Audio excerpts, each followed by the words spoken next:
Calvin, only book is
Please stand for the national anthem.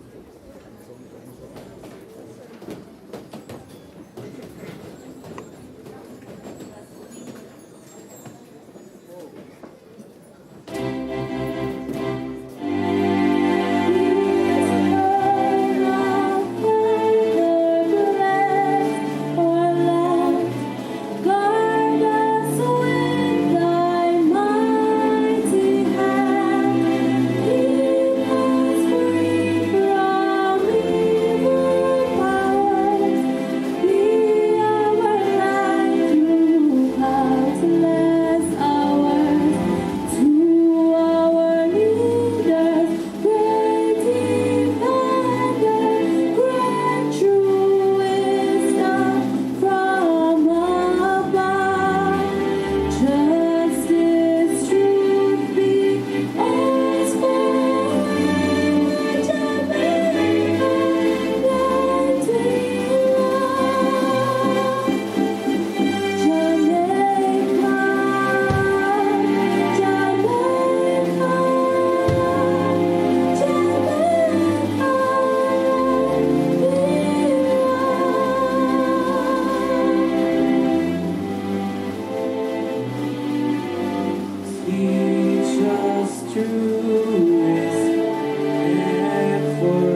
parsimoniously sincere.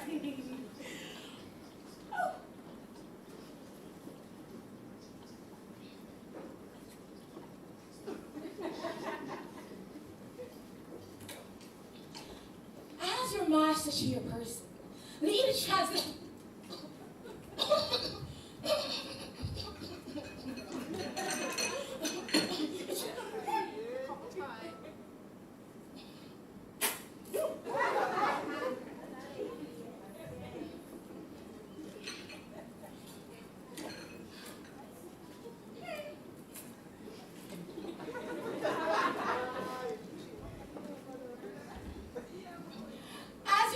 To your person, lead the transliterator and the chief interlocutor. It gives me audaciously ecstatic excitement to invite you, luminously radiant and transcendently resplendent conglomeration of charismatic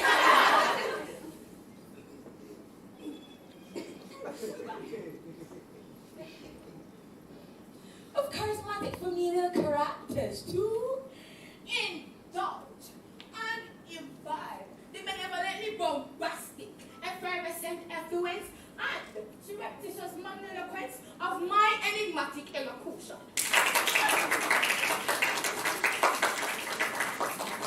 While I guide you through this unprecedented, kaleidoscopic artistic amalgamation of communal celebration, extemporaneous commemoration, and apportioning of accolades.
will listen, and who have dues will pay. Yes, somebody have to pay. Somebody has to pay. Somebody has to pay. Somebody has to pay. For all the unanswered questions that we historically internalize are at the heart of the art to which we give visual eyes. Who have right to copy and who have copyright? Who start the video? Or who on the video lines? Who take, who steal, who appropriates, who own. From lyrics to imperial jewels to the Rosetta Stone. Somebody has to pay. Somebody has to pay. Somebody has to pay. What is the impact on our spirits? What cost to our society? From exiled creativity and migrating energy? Who claims rights? Who gets left? Who losing to gain? Who rising to respond to the proverbial brain drain? Somebody has to pay. Somebody has to pay. Somebody has to pay. Money up! We have much to contemplate. Plenty food upon our plate as we're building and bonding, rising and responding. Yes, yes, we are Edna. We're rising and responding. What are we doing? Rising and responding.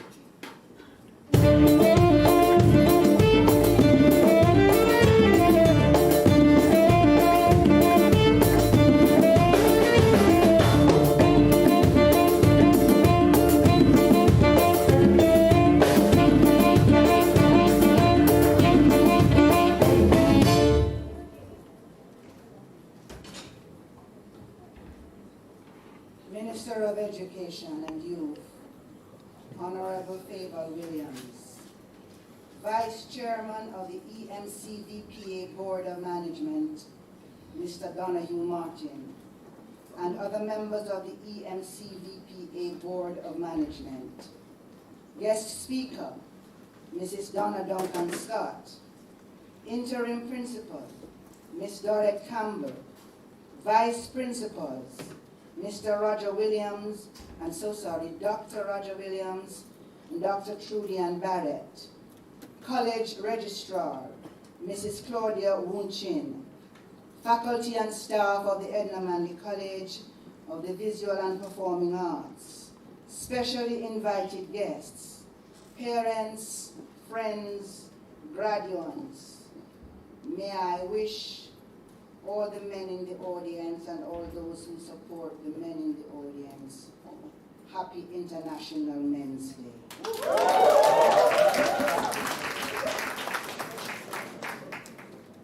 In the longest while I haven't beheld you, may I touch your phalanges? In the longest while I haven't beheld you, may I touch your phalanges? Minus feathers, the crow sits in the canopy, masticating blossoms. Okay. Things happen when you are separated from your culture. So all of us should be forgiven for stepping out on this first face-to-face graduation since COVID-19.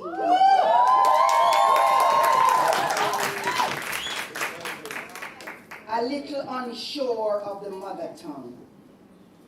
By that I do not mean the native Jamaican language, which it seems we have always been unsure of what to do with. I mean the mother's tongue, your mother's tongue, the wisdom which so fluently rolls off her tongue in her desire to ensure us a firm footing. With momilies such as If you're afraid of yeah, you can yam fish head. Entreaties, not to be too red-eyed, and to remember that if you're spitting at the sky, it falls in your eye. Homilies that summon us to the golden rule as a sure way to create the world in which we wish to live. Tonight, we're called upon to visualize it, opening up a universe of Jamaican eyes and interrogation of what it means to visualize. Like the way we say, I saw it with my own eyes, as if I could have seen it with somebody else's. And for emphasis, we say, my own two eyes, as if to separate ourselves from those with the gift of the third eye, or the one-eyed man who thinks he is king in a blind man country. If we are not careful, we might doubt what we see, confused by what we think we hear. Only a Jamaican would hear visual eyes and understand visual lies. Because the eyes will entice you to look beyond what you see. The eyes are the portals to the soul. They don't tell lies. They reveal the truth, regardless of the mask you wear. Before COVID, during COVID, and now post-COVID, when we have so effortlessly, and it seems unthinkingly, slipped back into the way we were before we realized that the category of essential workers ought to include the cashiers, the gardener, the sanitation workers, and yes, the bus and taxi drivers, who seem so capable and ready to visual eyes. Amen? Make that mayhem. Tonight, perhaps, we're being required to stare down what the pandemic revealed about the inequities with which too many of us have grown too comfortable until bounty killer come back from haunt you. Look into my eyes. Tell me what you see. Can you feel my pain? Am I your enemy? You've been talking about you want the war to cease, but when you show us hope, then we will show you peace. Look into my heart. I can feel your fear. Take another look. Can you hold my stare? Or is it Bob Marley that haunting us, reminding us that visual eyes is an inward thing, or two things? Open your eyes and look within. Are you satisfied with the life you're living? We know where we're going. We know where we're from. We live in Babylon. We go into our Father's land. Is this Exodus? Tonight, perhaps we're being called upon to make an exodus from the beams in our own eyes in order to make visible a brand new morn that is just around the bend. Nina Simone. Is there a new day calling? Must this one come to an end? When you first see someone, the greatest approach to get to understand them is to stare them in the eyes and watch the emotions they transmit. You can tell if someone is joyful or depressed, and ask, what does any of this have to do with the graduation at the Edna Manley College of the Visual and Performing Arts? You might hear the answer flowing through the breezes of an ancient children's response to anyone who would dare regard them with scorn. Cut I can't cut me into one penny can't buy me shoes. In this case, it is a cry to be adequately resourced, to better do the job of representing on the global marketplace that which marks this culture as a cultural mecca. as if someone somewhere places value on the work in the cultural and creative industries beyond its mathematically computated values, yielding interest of the authentic and transformational culture which lies at the heart of Vision 2030. Men and people will fight you down when you see the light. Let me tell you, if you're not wrong, then everything is all right. Is this Exodus? In the longest while I haven't beheld you. Let's perambulate and palaver. In the longest while I haven't beheld you. Let's perambulate and palaver. May I wish you an evening which is an eye-opening experience. And may I invite the Vice Chair of the Board of the Edna Manley College, Mr. Donahue Martin, to bring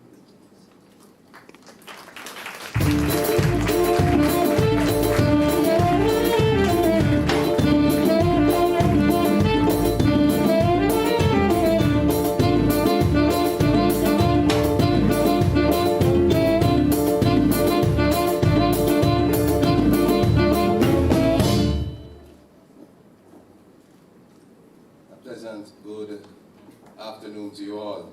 Minister Favour Williams, Minister of Education and Youth, other members of the Edna Manley Board of Management, guest speaker, Mrs. Donna Duncan Scott, interim principal, Miss Dorrit Campbell, vice principals, Dr. Trudian Barrett and Dr. Roger Williams, college orator, Dr. Amina Blackwood-Meeks, faculty and staff of the EMCVPA, specially invited guests, parents, friends, and most importantly, our graduates, a pleasant good afternoon.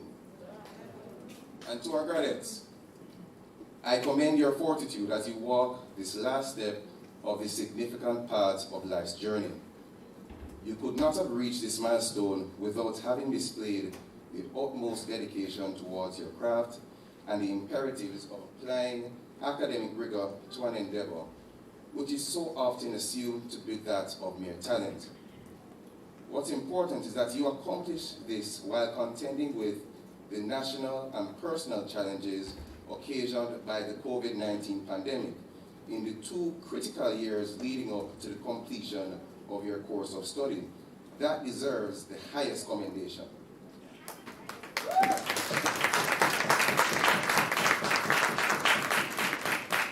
Now, as demanding as an online school might have been for you as students, as student artists, I recommend that you consider it a valuable training ground in a world in which we have grown to regard change and challenges as our constant companions.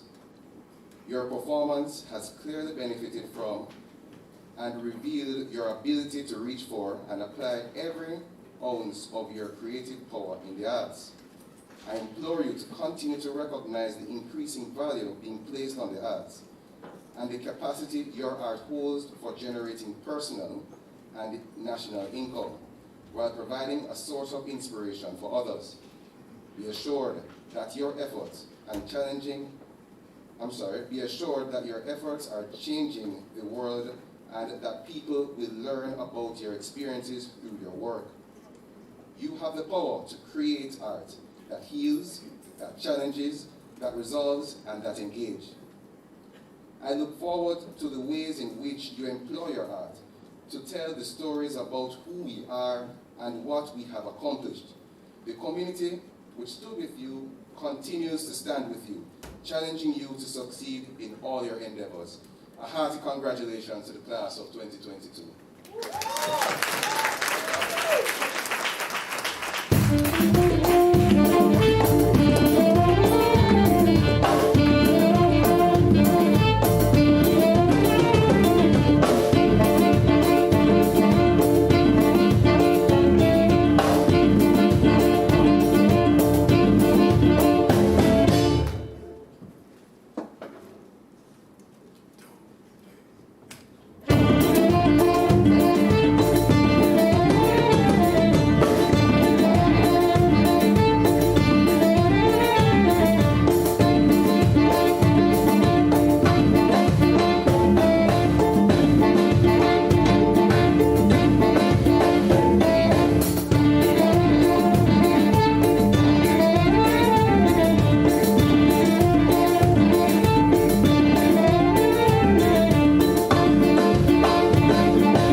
dancing my step this afternoon. Thank you, Edna Manley College for the Visual and Performing Arts.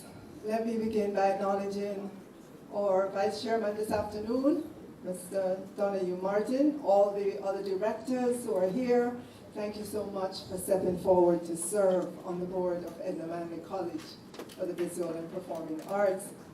Ms. Dorrit Campbell, our interim principal, vice principals, staff, administrators, Mrs. Claudine Woon-Chin, our registrar, Mrs. Donna Duncan Scott, Group Chief Culture and Human Development Officer, Jamaica Money Market Brokers, and your guest speaker this afternoon, Ms. Kai Wigan, the Valedictorian.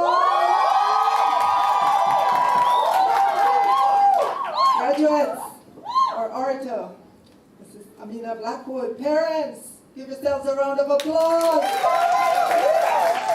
Special invited guests, ladies and gentlemen.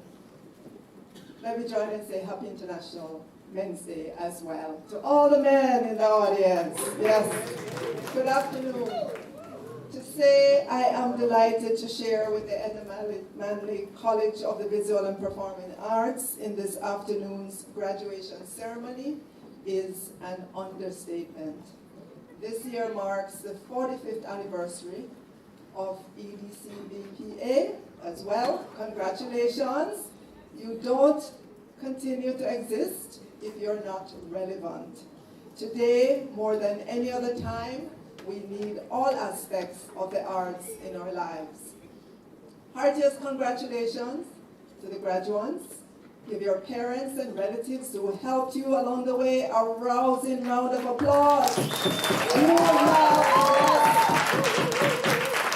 You have successfully completed your studies in the visual and performing arts, but you could not have done it without them. I acknowledge your theme for this year's graduation ceremony, Visualize Art, Actualize Excellence, and indeed, along with the striking graphics on your program, you are demonstrating the creativity and the innovation for which the Edna Manley College for the Visual and Performing Arts has become known.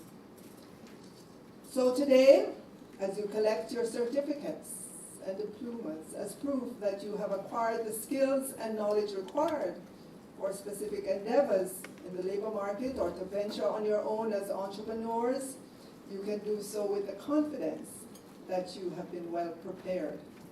Your commitment to follow through on further studies will determine the kind of success you will have. The hard work does not end here. In reality, it may just mark the beginning. I encourage you to look around for additional study and training opportunities to add to your skill sets. The world of work is changing rapidly, and so are the demands. You must prepare yourselves. And in fact, I want to leave you with 3 things that you must do.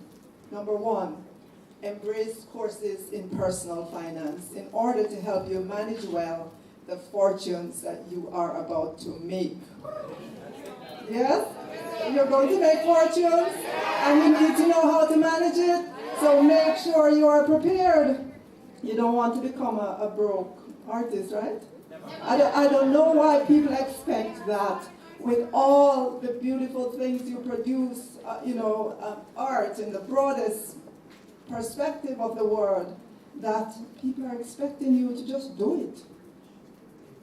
But somebody has to pay for it, right? That was your song, right? Somebody has to pay, right? So I'm saying to you, embrace courses in personal finance so that you can manage not just the creative work you do, but manage all the money you're going to make from it. Number 2, become knowledgeable about how to protect your intellectual property, or else somebody will make a lot of money off of it and you won't get anything. So make sure you understand what is your intellectual property and how to protect it. And the 3rd thing is to explore technology. The metaverse is a new market with mass potential. During mandatory lockdowns and stay-at-home, digital experiences flourished. During 2020, Nintendo, I'm sure you know, Switch's Animal Crossing, New Horizon was released. In it, players build and operate houses and befriend local animals. In just 2 years, it sold 37 copies. Digital accessories generated about $5 billion in 2020. These companies that are doing this, they require graduates like you with your creative skills to conceptualize and design digital accessories. This is only one example of the great things that you're going to go on to do. Let me take this opportunity as well to congratulate the new leadership, the board at Edna Manley, the faculty and administrators here for the innovative program offerings. The practical and relevant courses you offer to our young people point to an understanding that training and certification are not ends in themselves. Your contribution to national development and economic growth may not often grab the headlines, but your work is far-reaching. I therefore extend to you once again, heartiest congratulations. You are well poised to make a difference, to contribute to your personal development and your collective national growth. Best wishes in your future endeavors. And remember, me tell you, say, you're go rich. All right?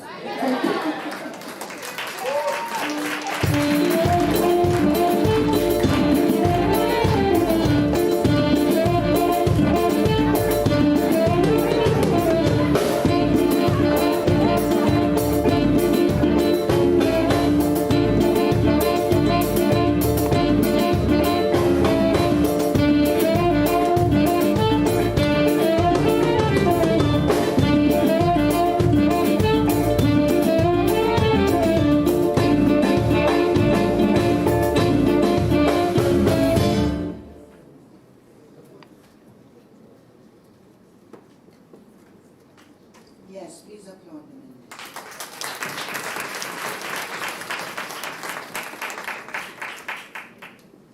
The rocks on which we build a legacy are some massive boulders. And the children of Edna stand on some awesome shoulders.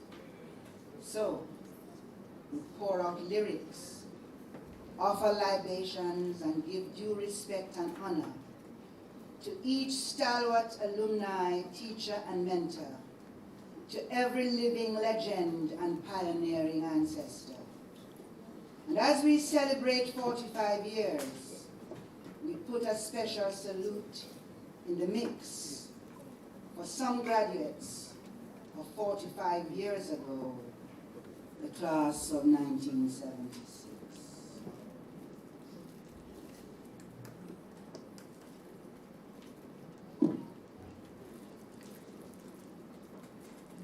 And our cultural heroes, college founders, and creative exemplars of dream, we continue to celebrate and honor and hold them in the highest esteem. We hold their spirits up like flags and raise their names like a banner. Yes, we will chant their names, and you will utter the honor. Edna Manley, Vera Moody, Henry Fowler and Greta Fowler, Barry Moncrief, Bert Rose, Sheila Barnett and Barbara Requa, Dennis Scott, Derek Walcott, Jean Binta Breeze and Earl Warner, Trevor Nairn, Bobby Clark, and also Mikey Smith. This list could not be done if certain names no unite, like Garvey, Marley, Ronnie, and a special lady named Bennett. Honor, honor, honor! This is me ignorant, but if ignorance was a sound, trust me, if you petty. True! Not to be able to ask. Yes, we fully know. Who named Bennett? Louise Bennett! Yes, Miss Lou! Yes. Bennett is There is no man who paid from determination.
benediction, the rig for your speech.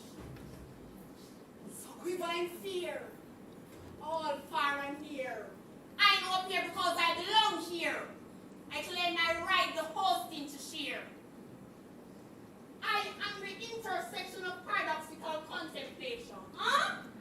From the age of 1, I blend collaboration with contradiction.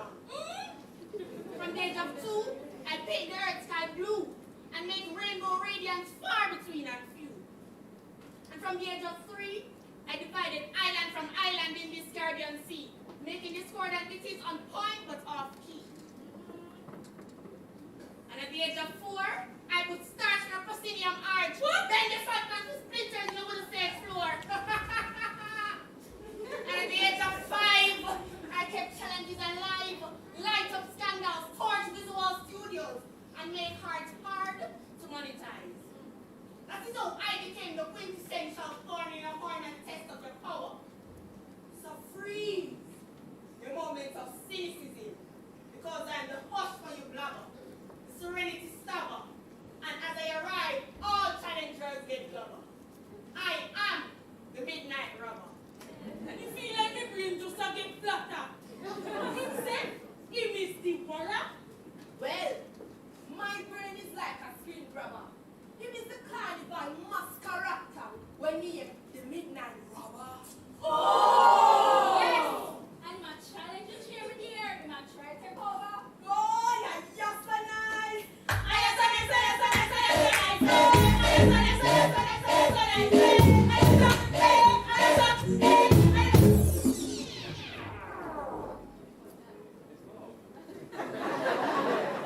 Bread fresh, give me a slice. Give me a slice. Give me a slice.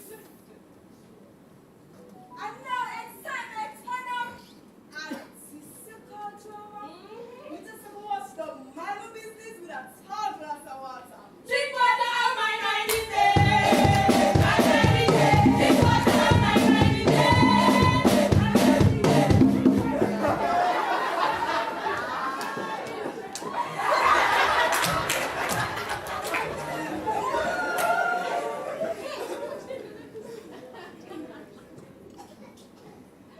This interjection is absolutely infernal.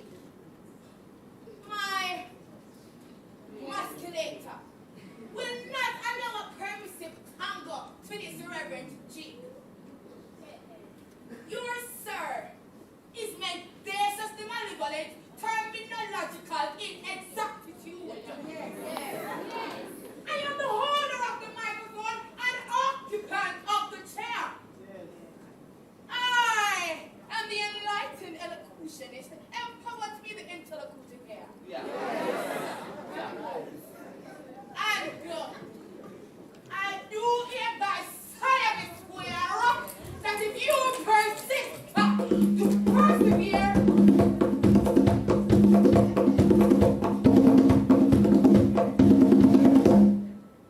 I, Pierre Bernard, am here.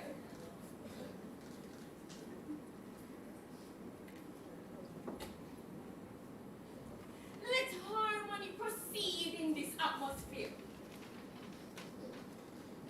Light in your heart, worry not your head. I have letters to assure you from A to Z. I crave UNITY. UNITY, that's a unity. For you and I say a big TY.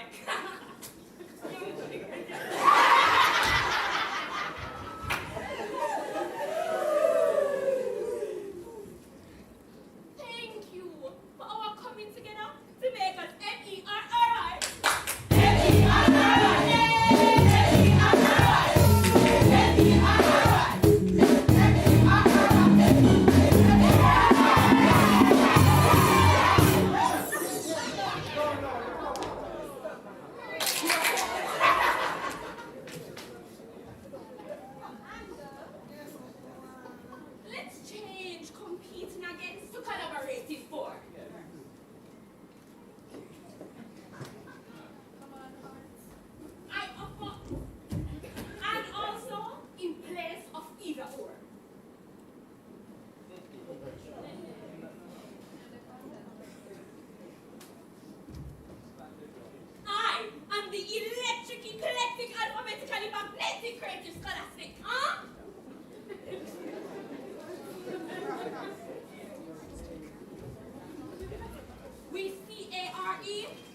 hospitality.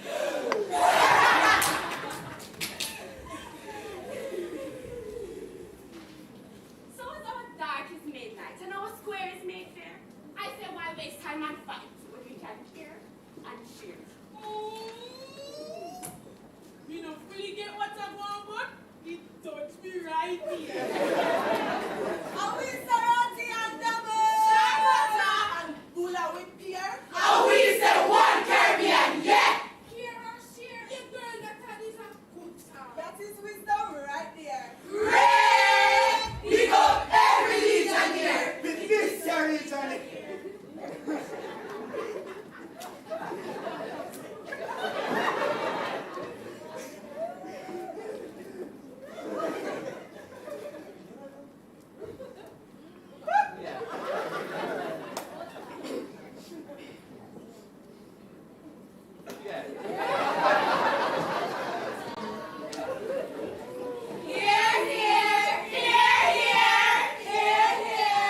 Well, within such culturally conceptualized and sociologically appropriate frame of reference, I welcome this intrinsically appealing improv to intrusion as a delightful and acceptable interference.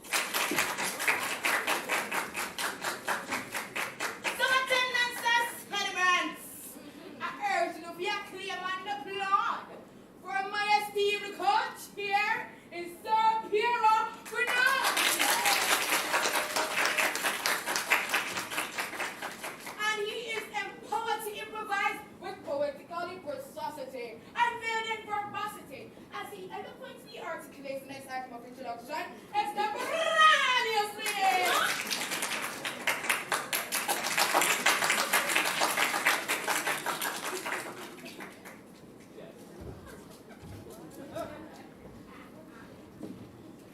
If I die, I die. So help me! No, am I? So I will presently proceed, fair LNEY, since you have willingly declared the W-A-Y. Royal subjects of the kingdom, EMC, I am the one who hems, as you will now see. Permit me to address you as co-MC. But first, a moment for an irreverent prayer. For the E as in Edna was a fabric that faced a challenging rim. And instead of a permanent stitch, she received an interim. Oh.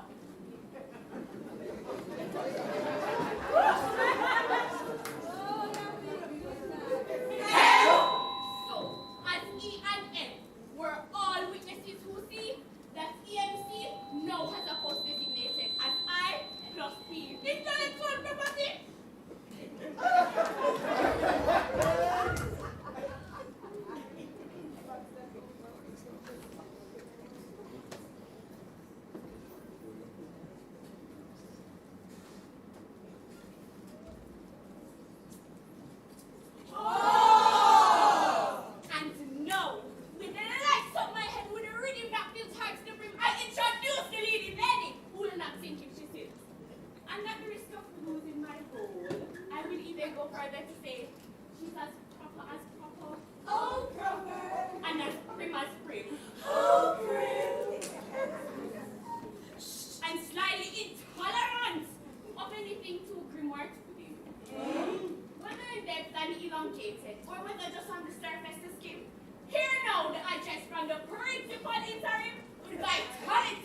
lectern and diligently play my designated part. After a midnight robber almost embarrassed me, and a pure grenade tried to capture my heart. You see, I equipped myself for the expected task of dutifully reporting. I was totally unprepared for what feels like a bit of creative courting.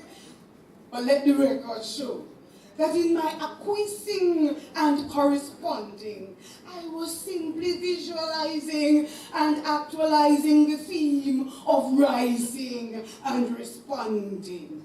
What was I doing, ladies and gentlemen? Rising and responding. Yes, rising and responding. Out of the huts of history's shame, we rise.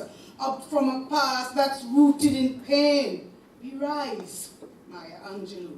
Like the phoenix from the ashes of the White House, gutted by furious flames, we rise. Above the backlash of public rage, the palpable fear of a virus that came to isolate, discombobulate, and annihilate. We rise this afternoon to witness the acclamation of class of 2022 and to vocalize some of that which the college visualized and actualized in 2021 to 2022. Excellent excellence. Where else would you find this kind of drama in a graduation ceremony?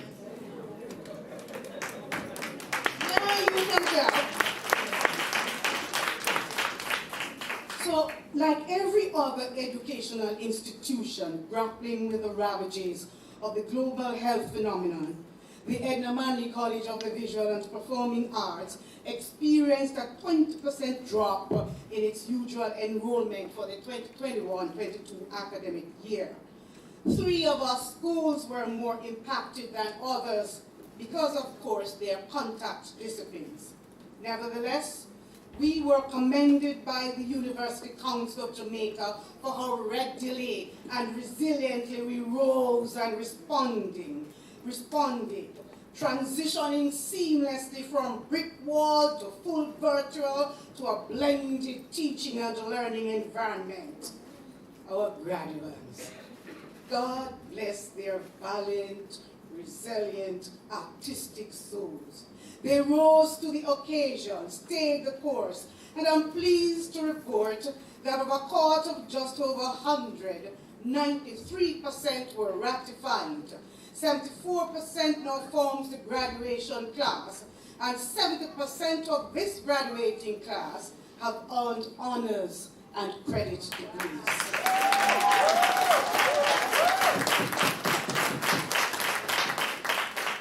Among our brilliant graduates are Akeem Johnson, School of Visual Arts, and Rhonda Davis, School of Music, with first-class honors. Among our graduates are Kerry Chen, School of Arts Management and Humanities, SAM, who in observance of Reggae Month successfully curated an exhibition titled Vibration, Reggae in Art at Sky Gallery. Demar Brattonridge and Sheldon Green, who both earned the opportunity to exhibit their works at the 22 staging of Documenta in Kassel, Germany.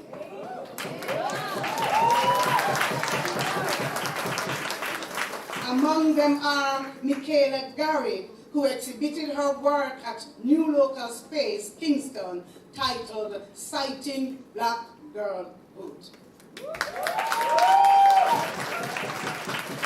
A student outcome is testimony to the exceptional and definable quality of our faculty. An irrefutable fact acknowledged by the UCJ, which has once again completed the accreditation of the programs in the schools of the visual arts, dance, and drama, even as we await the validation for the other 3 schools. Indeed, our faculty continues to rise and respond to the rigor of academia, and with no intention of perishing, many have been busily publishing. Owen Blacker Ellis School of Arts, Management and Humanities has formatted his anthology, Reading and Rhythms, in an audio book available on Amazon. And he has co-produced with Susan Beadle a performance series, Rhythm, Rhymes and Storytime. Doreen Reed. Give it up for Doreen Reed. Producer and director of this graduation drama.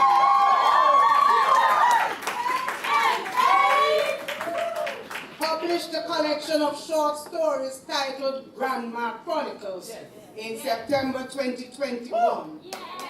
Vestina Old School of Drama presented a paper titled Peace or Panic in a Pandemic, Narrative of Educators Across the World at the 22nd Conference of the American Association for the Advancement of Curriculum Studies in San Diego.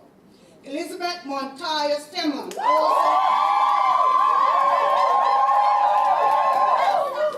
Drama in the House, also from the School of Drama, published a paper, The Ancestral Voice Reflection, in the September newsletter of VASTA, the Voice and Speech Trainers Association, and Marvin George.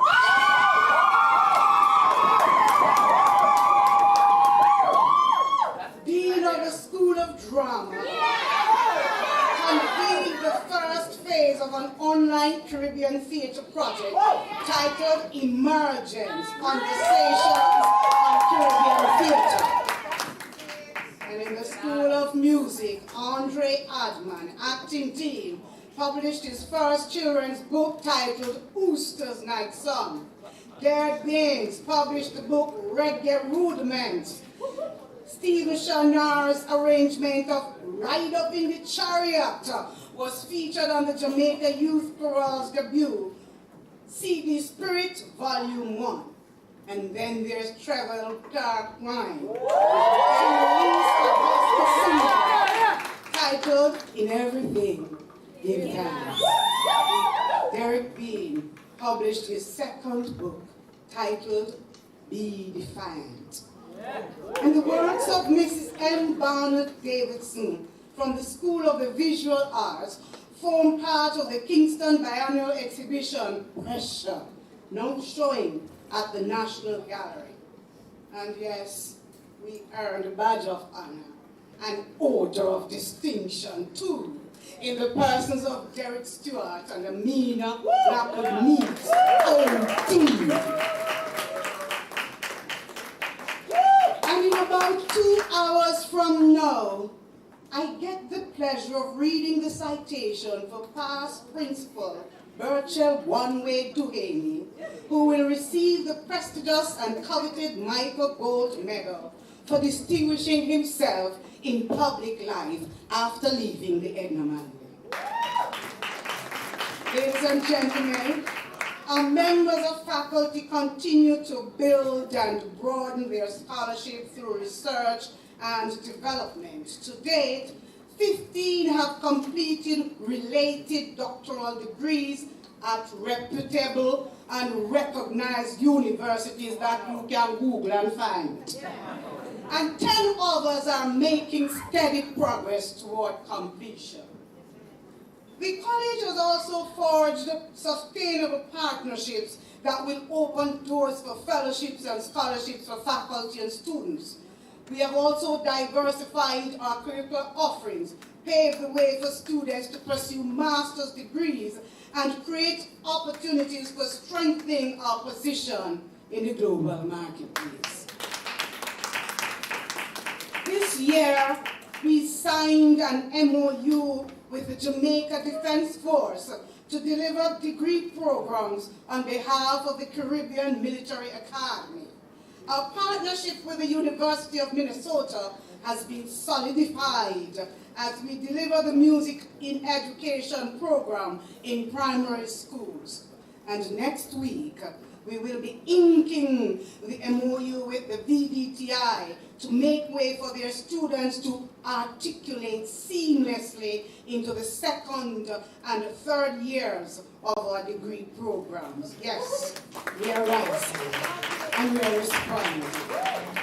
And as we rise and respond to a volatile, uncertain, complex, and ambiguous environment, we have completed the first iteration of the long-awaited strategic plan, Reimagine 2027, crafted on 8 strategic pillars, cascaded from the standards set by the UCJ and the Jamaica Tertiary Commission, JTEC. Our strategic goal is to formalize our university college status by 2025 and be recognized as a regional institution with all CARICOM member states contributing by 2027. The latter is high political science. But as artists, we rise, we visualize, and we actualize. The plan also reaffirms our commitment to partnering with local, regional, and international organizations in the interest of developing the arts for social transformation and regional development. And yes, Minister, necessity is the mother of invention. We never had no money, but as artists, we turn we hand and we fashion our own plan. We own it, we have the copyright for it, we never appropriate it, and in the fashioning and formulating, we worked on relationship building. So as we rise above past rubble of disappointments to actualize a promising future, we visualize our near and present challenges as opportunities. We welcome a new and dynamic board of directors, several of who are here this afternoon. Our chairman took ill. Lord have mercy. I want to do the chairman already and he don't come in yet. We pray for his speedy recovery. We visualize a love affair with the Jamaica money market brokers, called them just love, love, love. Whose representative is our guest speaker today for the rebuilding of our bridge of love that literally and symbolically connects all our schools. We visualize good relations with the National Works Agency and the Ministry of Local Government and Works that we hope will redound to the repaving and refurbishing of our physical plant so we don't have to scrape on wonderful shoes here. We visualize a most rewarding relationship with Sagicor and Food for the Poor Canada in the rebuilding of the Hope Brooks Painting Studio. And yes, we visualize the expansion of our facilities to include a new 150 capacity hall of residence. And in our prophesying and vocalizing, we visualize that the Honorable Favour Williams, Minister of Education Youth, for a very, very long time, will make an announcement very soon that will transform all our visualizing into excellent actualizing.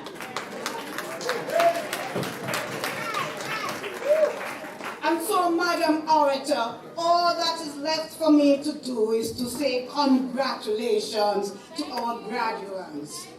Your determination to pursue the arts instead of the perceived, more viable careers and appeals of our contemporary society underscores your desire to respond to a higher calling. The reason you exist, to build community and to transform society. Indeed, as the late Professor Rex Netford would say, the empowerment of a people through the creative imagination and intellect may well be the only reason for living at all. You, my dear graduates, have had a one-of-a-kind experience in a one-of-a-kind institution. I therefore challenge you to make the experience count by building relationships that transcend narrow, selfish agendas, to visualizing and actualizing the selfless spirit of Hope Brooks, Barbara Riqua, Kingsley Michael, Ibo Cooper, how him have so many names, Eugene Williams,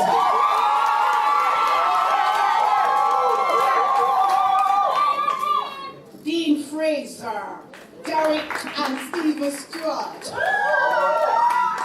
and the music cohort of 1976, whom we honor this afternoon for their indubitable contribution to scholarship, social justice, global development, social transformation, and two of them get Grammy. I do hope that you can move beyond the shallowness of contemporary sound bites to engaging in meaningful dialogue that solves social problems and spawns solid relationships with the people with whom you will interact and serve on your daily trajectory through life. In the divine mutuality of building solid relationships, I hope you will be concerned about the quality of social interaction in your space, your community, your country. Because against the harsh reality check of a society that seemingly glorifies mediocrity, lewdness, crudeness, crassness, and dunce check. The latter make me feel so upset.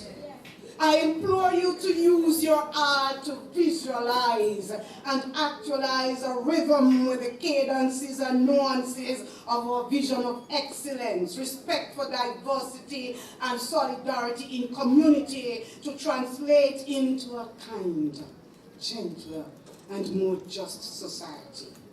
So today, we join with your families, proud families and friends, to take one last sip and chat. And like Laertes to Hamlet, we send you out a road with the beatitude to be gatherers of the people while remaining true to yourself. Continue to live out your experience with God, family, friends, with good health, and an extra dose of fun and adventure and spirit. But make sure that you discover a kind of rewarding selflessness that will lead you to find a cause, not just for a few minutes of television fame, but for the sheer understanding that your lives have been purposefully navigated to impact the lives of others in a meaningful and indelible way. And as you continue to visualize your role in making Jamaica and the Caribbean a place to live, love, laugh, and create your art, I charge you for the final time. Let your art create you, even as you create your art. Ashe.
And this exemplary woman who embodies the intersection of poise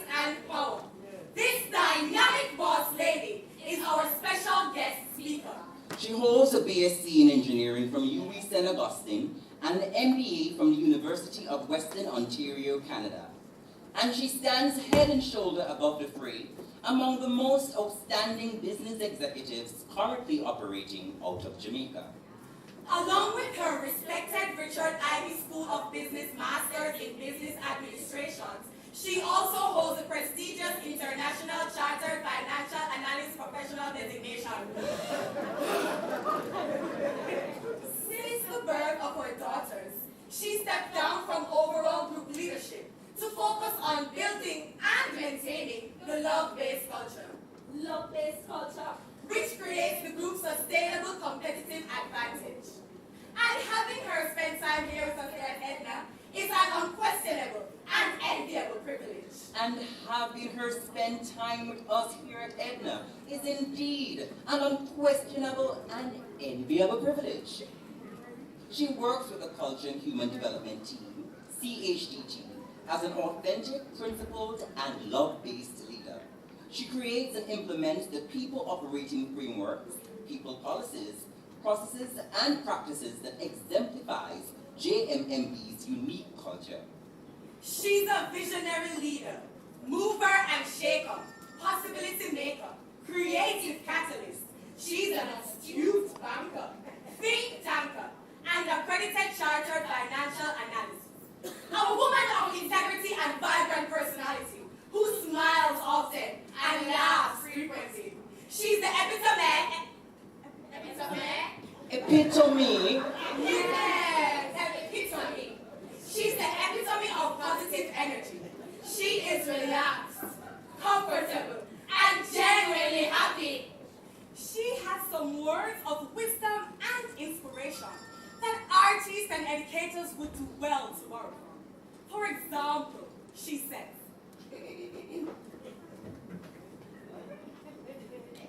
when you come from love and fun, creativity and excellence for me. Excellence!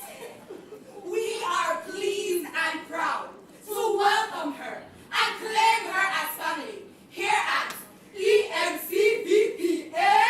She is Donna Duncan Scott. Donna Duncan Scott.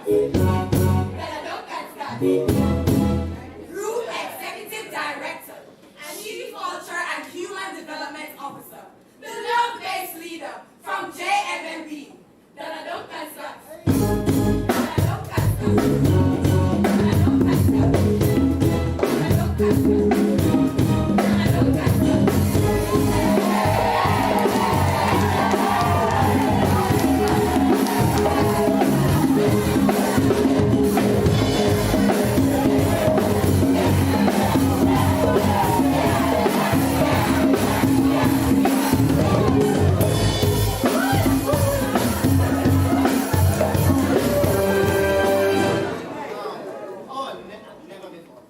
Never before have I introduced.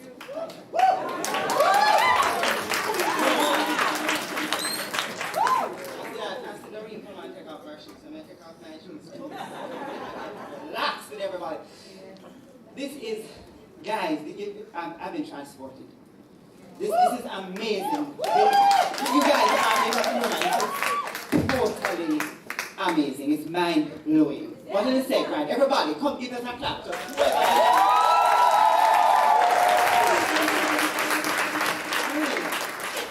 This is what we're talking about. Oh, she's home. This is excellence, you know. This is excellence. Just who we are. You know what I said? So, alright, so first of all, let me just acknowledge. And not all protocol observed, right? I mean, I remember everybody, proper.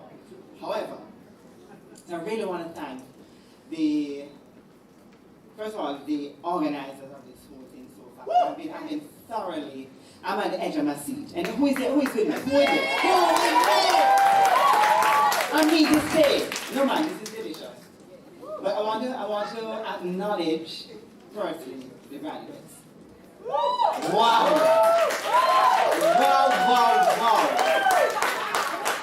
It's obvious. It's obvious. You know, we know why you got through. I mean, we don't know why you got through. But the one that we got through the COVID thing. Yeah.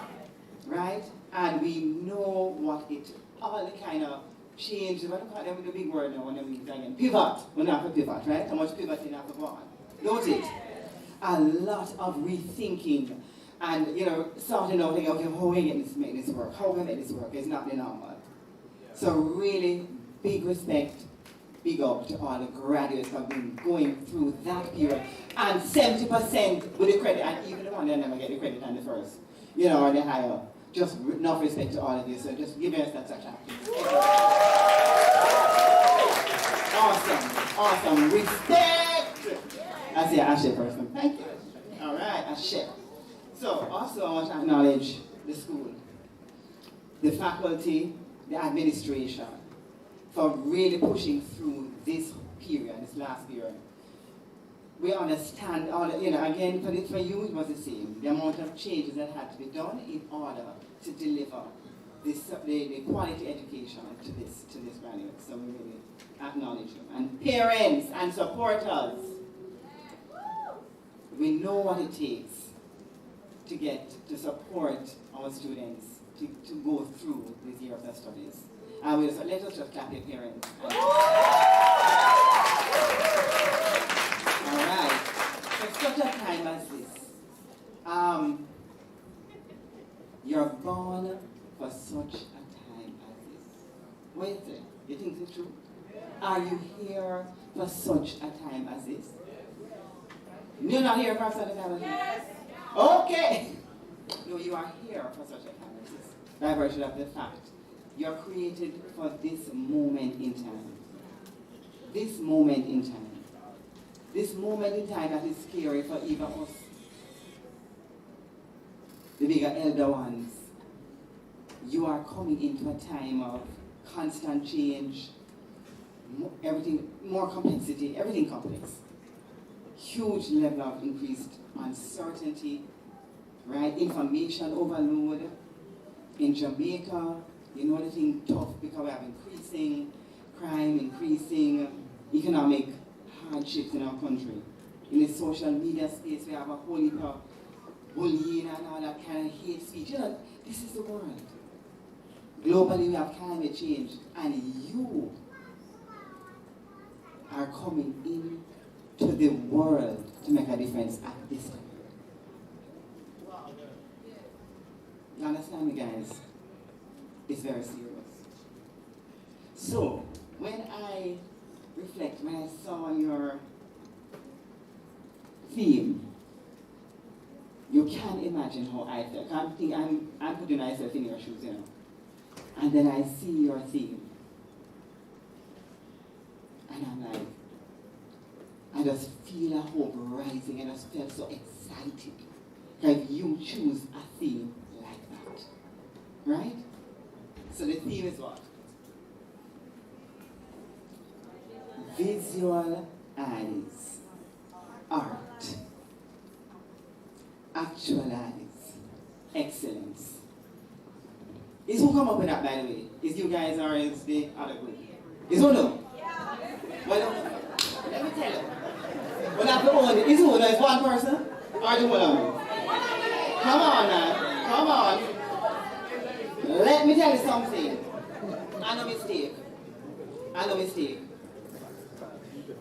This one is really, you're going to hit the nail on the head with this one. Alright, let me tell you why I said that now. Okay, first of all, let me be clear. I'm talking to you as a Jamaican woman, Caribbean person. We have Caribbean people in the house as well graduating. So I'm a Jamaican Caribbean person. I've had more than my fair share, like all of the Caribbean people, abuse, betrayal, hurt. And I unintentionally hurt people too, and the truth. I'm talking to you as that person, a real human being that did the right stuff. Amen? Yes. I'm talking to you as a human being. I'm much older than you guys are, obviously. You know, so I have a little wisdom I'm going to share, as the lady said, right? So the thing is, I'm talking to you as a human being who I'm clear now that love is what will prevail. Love is what's going to bring healing. Forgiveness of self and others is the foundation of the excellence that you are talking about. It's the foundation of a life of profound peace and unspeakable joy. Are you guys with me? Yes. Love is what makes the difference. It makes you go through everything. Love. Right? And I'm speaking to you now as a mother. And as far as I'm concerned, you're my children. Aww. That's right. Yeah. They call me, yeah, because they call me auntie, no, nothing. Isn't it? Right. No, seriously, because as a mother that's standing for the Jamaica and the Caribbean, where we as our communities, we need us to rise up, rise and respond. And really, I want to see us in the Caribbean embrace who we really are. We are a special people in the Caribbean. And we must embrace it and fully express the love that's inside and the greatness of our people and be consistent with who we really are. But oftentimes, we're blind to it. So the theme, get back to the theme now. Visualize art. I'm going to break it down in 2 parts. Visualize art.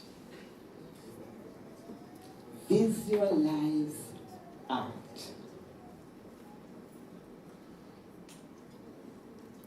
All right. When you are coming from, when you're visualizing art, there's a place that you have to stand as a human being when you visualize art. Are you with me? Understand what I'm saying? There's a place that you have to stand, a kind of sacred place when you visualize art. Are you guys with me? It's not a play thing. You really have to go somewhere inside people when you visualize art that you're going to bring forth. True or not true? True. That's right. So visualizing art now. So when I saw that, I said, what spoke to me was that what you are saying in your theme is that you're first going to see the beauty. Visualize art, see the beauty in the reality. Am I right? Yes. You're going to have to see, if you're going to visualize art, guys, this is for your life. You have to see through the eyes of love. Are you with me, guys? Seeing the real, and in through the eyes of love, you can see the real reality. The real reality, which is beyond just the appearances. You see possibility. You see potential as an artist. Am I right? Yes. You can see through your own stuff. You can see through your doubt, your feeling inadequate, that kind of thing. You can see through that and bring forth your art. Am I right? Right? Am I right? Yeah. That's right.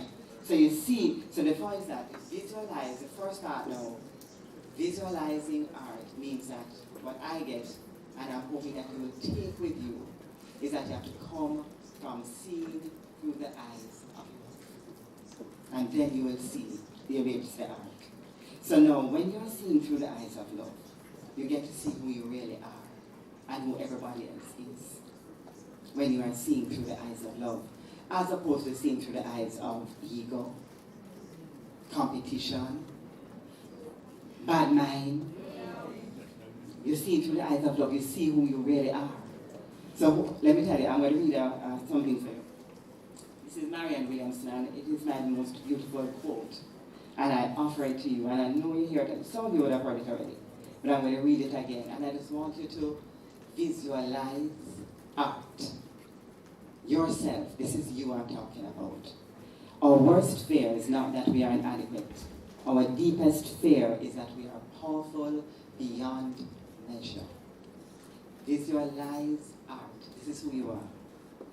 It is our light, not our darkness, which most frightens us. We ask ourselves, who am I to be gorgeous, talented, brilliant, and fabulous? Actually, who are you not to be? Visualize art. Visualize art. You are a child of God, and your playing small does not serve the world. There is nothing enlightened about shrinking so that other people won't feel insecure around you. We were born to manifest the glory of God within us. It's not just in some of us, it is in every one of us. And as we let our own light shine, we unconsciously give other people permission to do the same. As we are liberated from our own fear, our presence automatically liberates others. So I say to you, graduates or graduates, visualize art. Visualize art. Remember who you are. Spiritual beings having a human experience, wonderfully made from God. None better or lesser than the other. Right? Visualize art. And when you visualize art, now what you have to do next? Actualize excellence. There's a quote that Deepak Chopra says, when you discover who you really are, in that knowing lies the ability to fulfill any dream. So you visualize art, you are standing in who you are and who everybody else is, because we're all human beings who want to manifest the glory of God. And then now we're going to actualize. So actualize, there are 3 parts of actualizing. Actualizing excellence, awareness. Where am I coming from in the moment? Where am I coming from in this moment? Who am I being? Choosing. And then transforming. Act to actualize. We have to act. So to actualize excellence, it means being and acting consistent with who you are, your authentic self, moment by moment. Now, finally, you're going to do your thing. You're going to bring forth what God has placed in you as a child of God, born to manifest the glory of God. Amen? Amen. So that's how we actualize excellence now. We have to be aware, where am I coming from? Am I being true to my core values?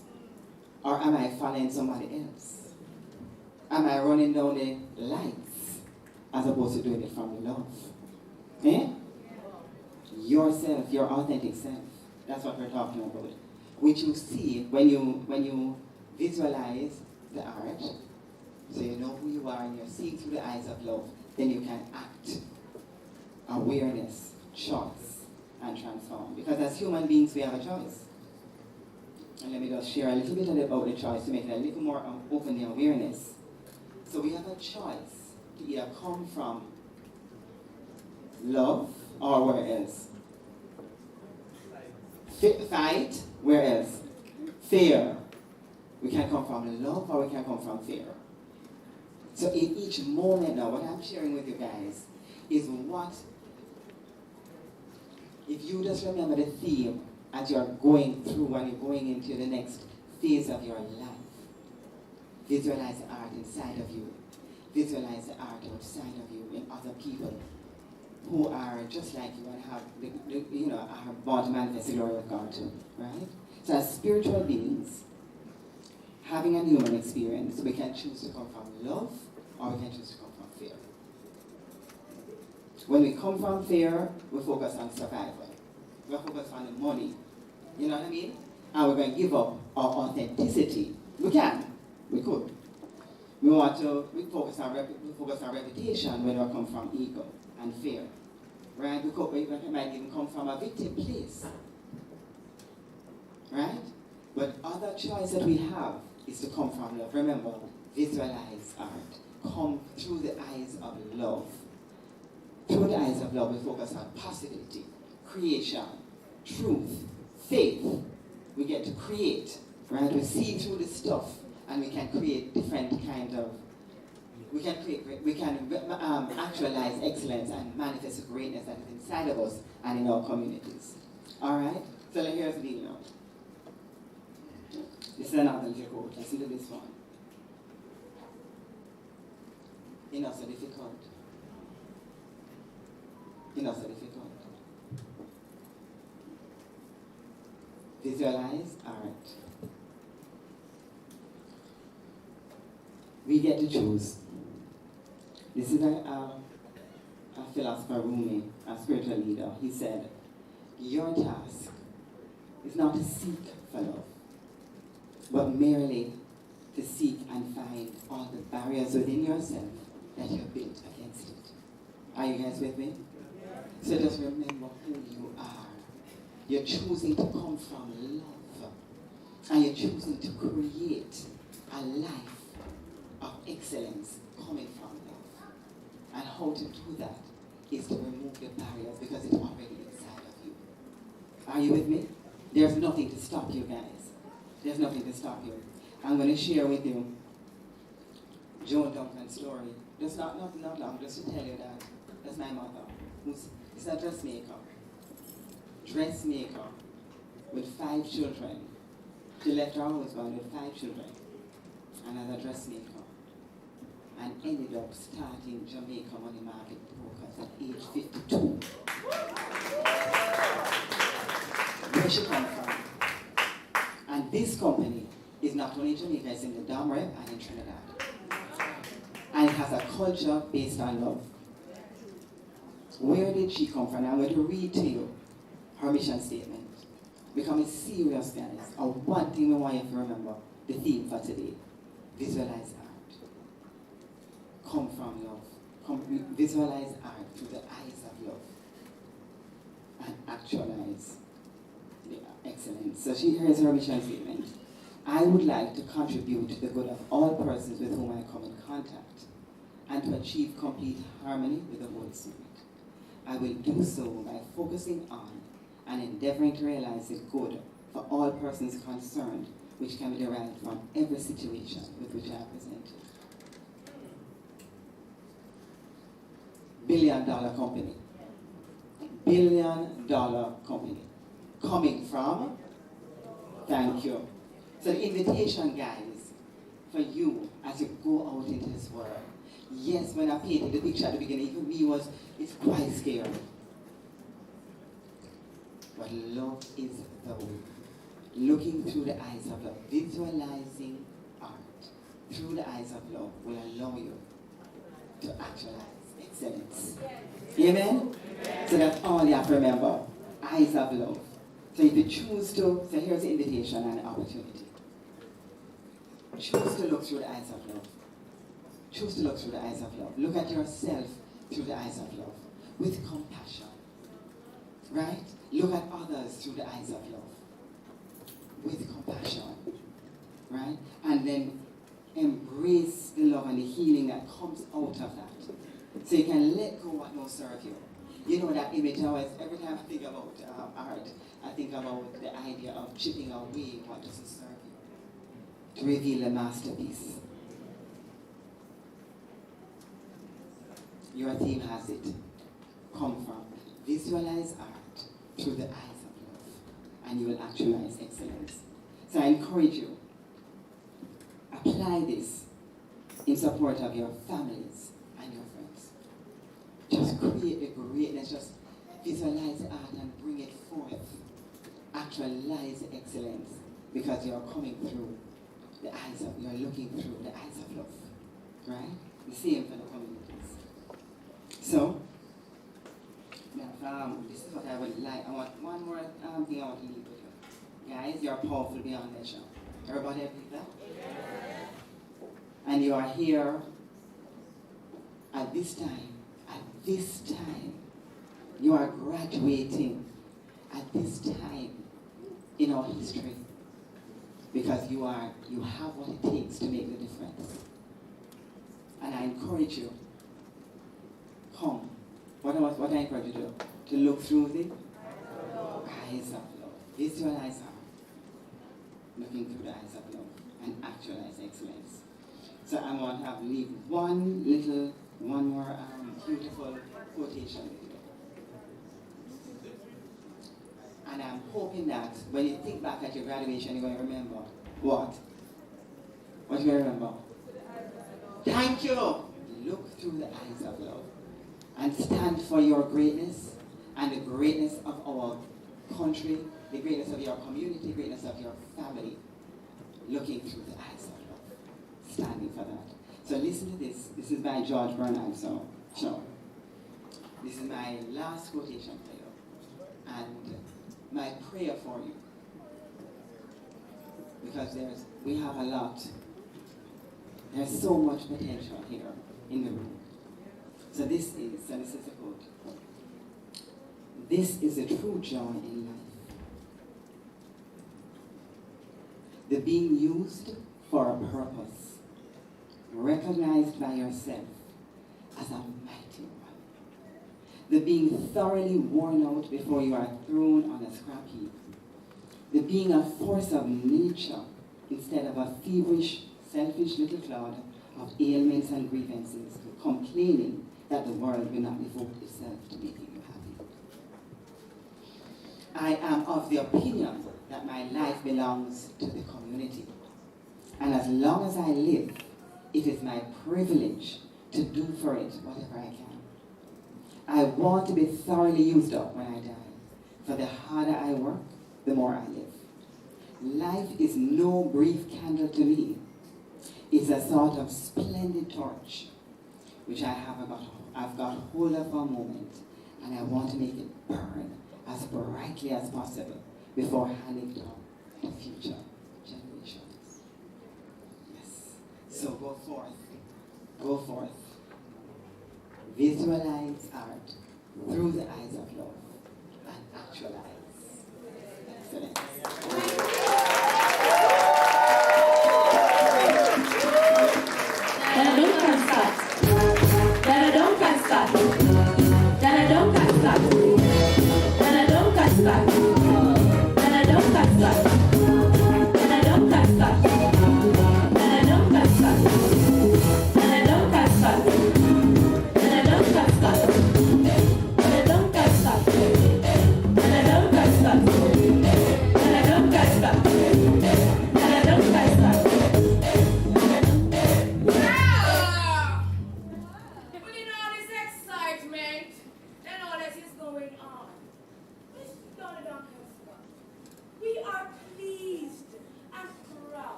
Artists, heartbeats, creativity,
Look how we ride.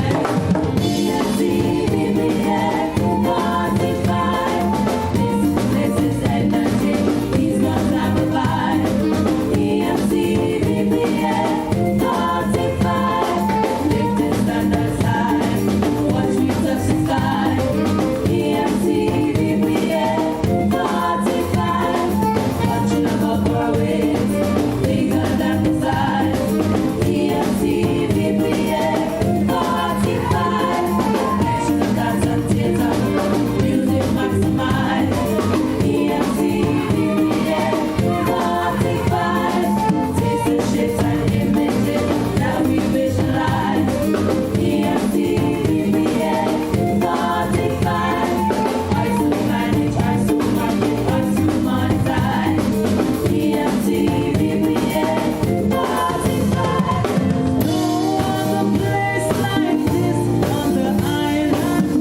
Ladies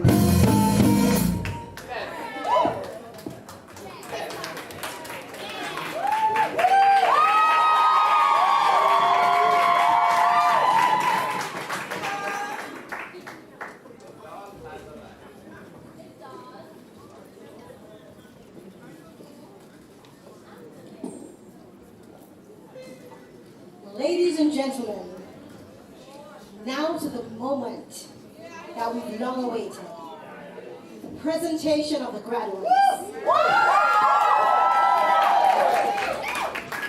These candidates will be receiving certificate, diploma, associate, and bachelor degrees in various disciplines, in visual arts, dance, music, theater arts, education in various art forms, as well as arts management. It is my distinct pleasure and honor to perform this duty of presenting them to you. However, please permit me to offer my own congratulations to the graduates. Congratulations on this significant milestone class of 2022. The journey to this moment has been nothing short of historical. You persevered in spite of myriad uncertainties. And when presented with a choice between fight or flight, you chose to fight. You chose to remember and to honor your why, the reason you started in the first place. And for that, there is nothing ordinary about you. Just in case you forgot, I'd like to borrow these words to remind you that you are endangered species. You need not sing no victim song. You are artists, and you know where your voice belongs. And with this consciousness of who you are, I urge you, as Emerson once said, do not follow where the path may lead. Go instead where there is no path and leave a trail. Go forth intentionally, therefore, to create the future that you desire, because everything that you need to succeed is already within you. And as you achieve further successes, I bid you to remember your alma mater, the Edna Manley College of the Visual and Performing Arts, as an enriching and ever-expanding resource. Become active participants in your Alumni Association, through which you will continue to share in Edna's progress and promise for years to come. Continue to explore, discover, innovate, create, persevere, and achieve. You've worked hard, you have succeeded, and now you should celebrate. I wish you well on your continued journey. Congratulations again, graduates.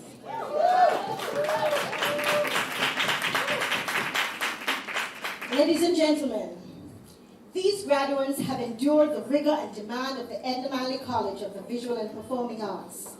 And as a result, today they will be conferred with degrees and awards of certificates for their hard work. Ladies and gentlemen, I present to you the class of 2022.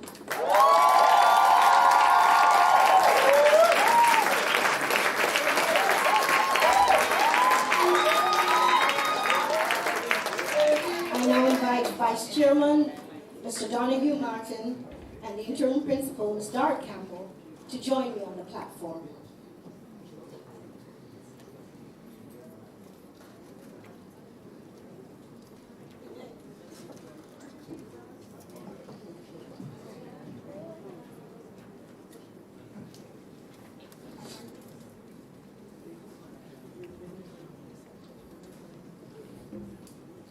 We now have the conferral of the Associate of Arts and Bachelor's degrees. Will all candidates to be conferred the Associate and Bachelor's degrees please stand?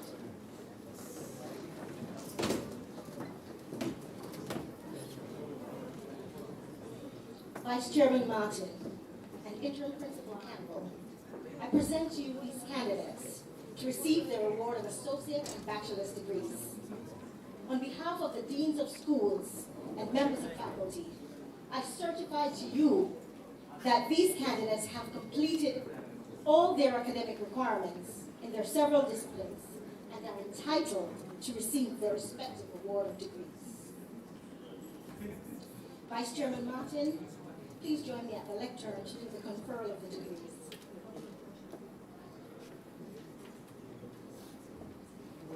And now, by virtue of the authority vested by law in the Board of Management of the Edna Manley College of the Visual and Performing Arts, I confer upon each of you who has been presented to me this day, whose names are about to be called, and those who are unable to attend, the respective academic degree for which you have been recommended, with all the rights, privileges, responsibilities, and obligations appertaining thereto. And I offer my sincere congratulations.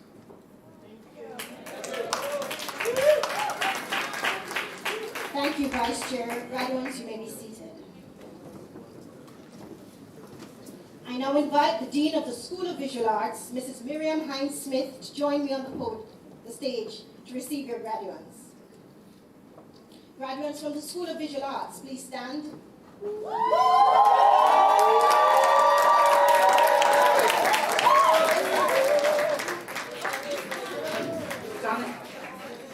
Graduates to be awarded the Bachelor of Fine Arts and Bachelor of Arts Education, followed by graduates to receive the Associate of Arts degrees. Please approach the stage to be congratulated and to receive your certificates when your names are called.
Gabrielle Campbell.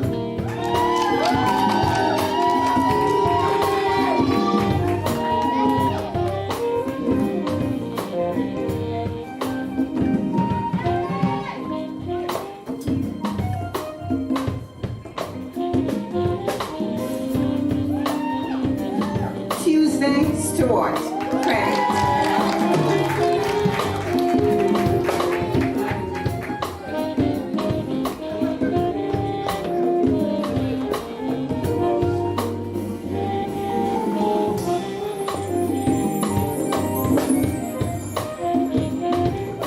Danielle Shaw. Credit.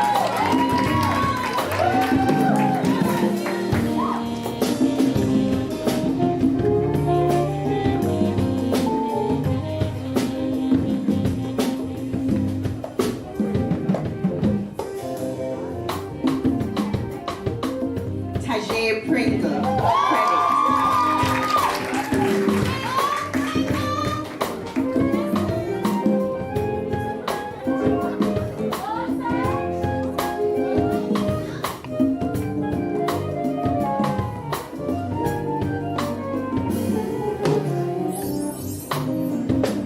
Stephen Burke. Credit.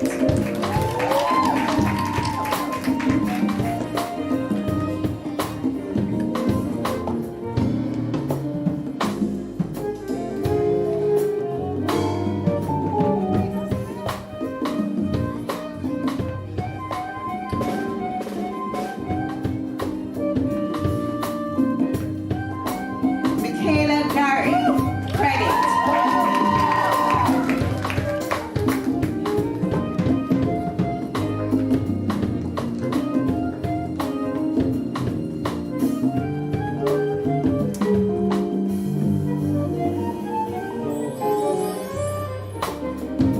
Alicia Coleman. Credit.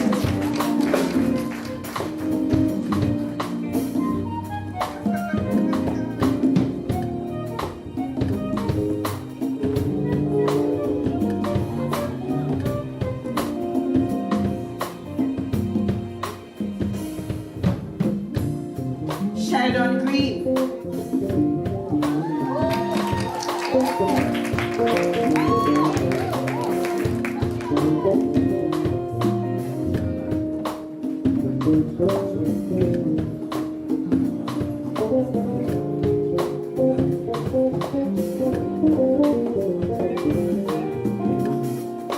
Joaquin Wallace. Credit.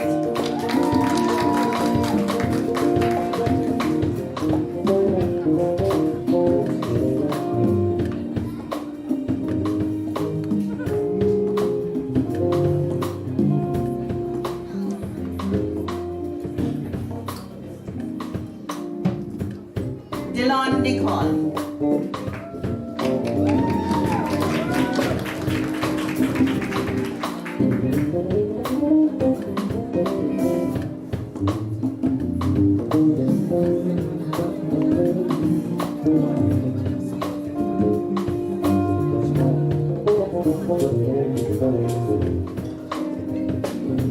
Venice Edwards. Credit.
Vale credit.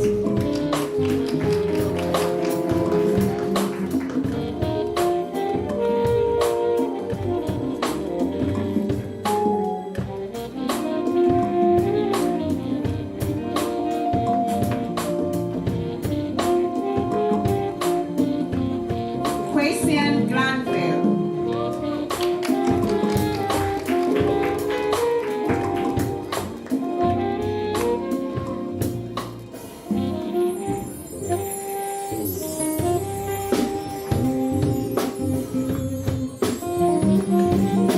Chantal Mendez.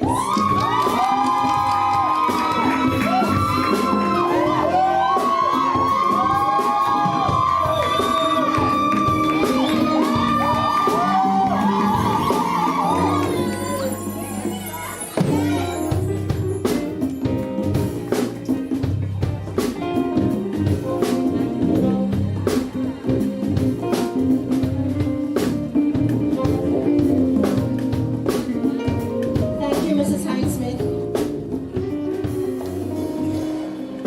I now invite the acting dean of the School of Music, Mr. Andre Atman, to join me on the stage to receive your graduates.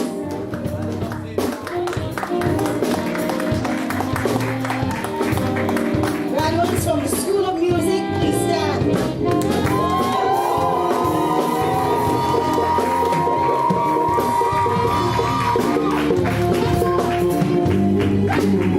Graduates to receive the Bachelor of Music in Performance, Bachelor of Music Education, followed by graduates to receive the Associate of Arts in Music. Please approach the stage to be congratulated and to receive your degree when your names are called.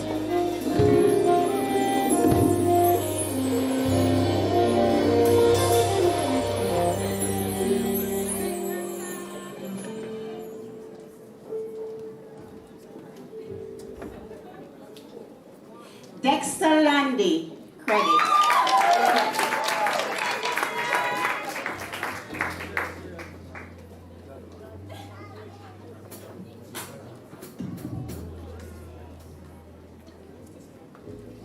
Nicholas Newman credit.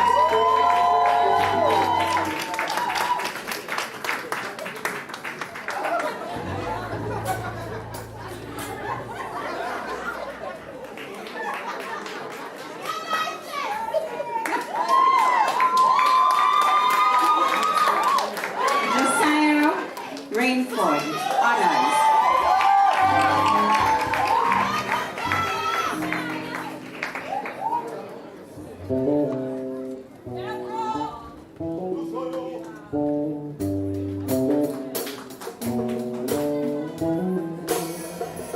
Rhonda Davis honors.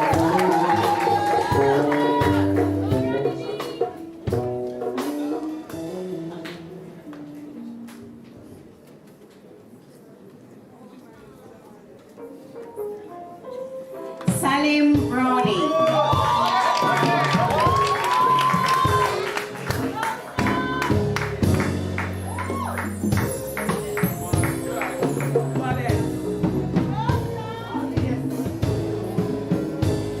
Kimberly Atkinson honors.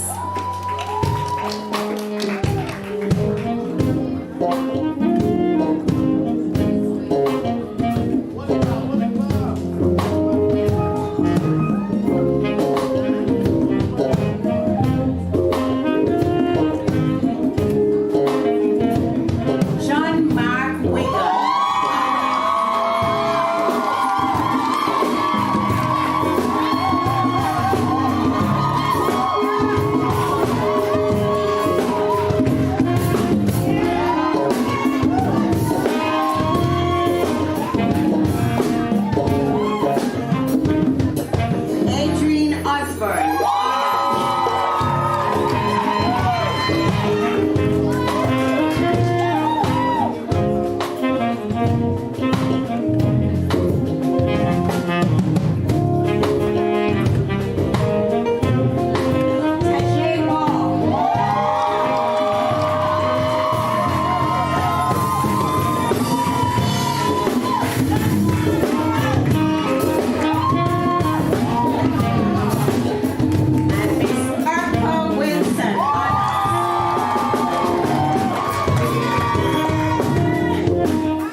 the Dean of the School of Drama, Mr. Marvin George.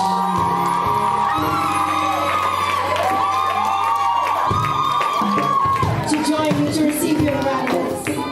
Graduates from the School of Drama, please stand.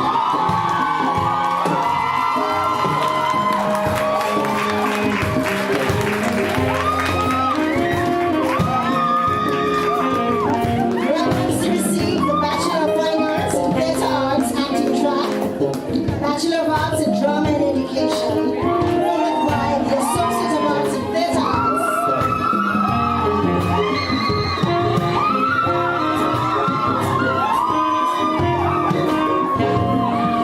Please approach the stage to be congratulated and to receive your degrees when your names are called.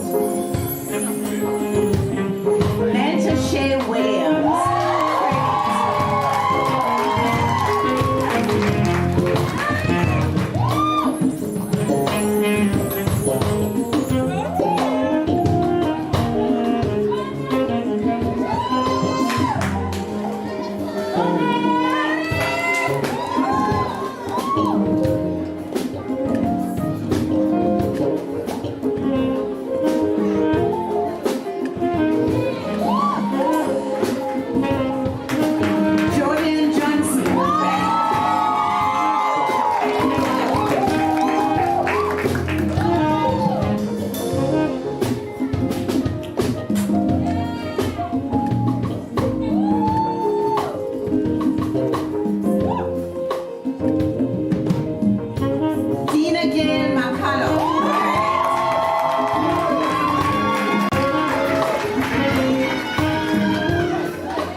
Marlene McClarty.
Thank you, Mr. Sims.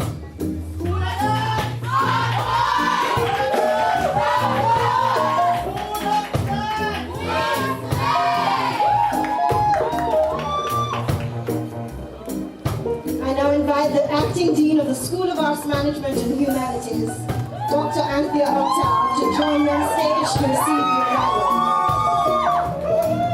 graduates. Graduates from the School of Arts Management and Humanities, please stand.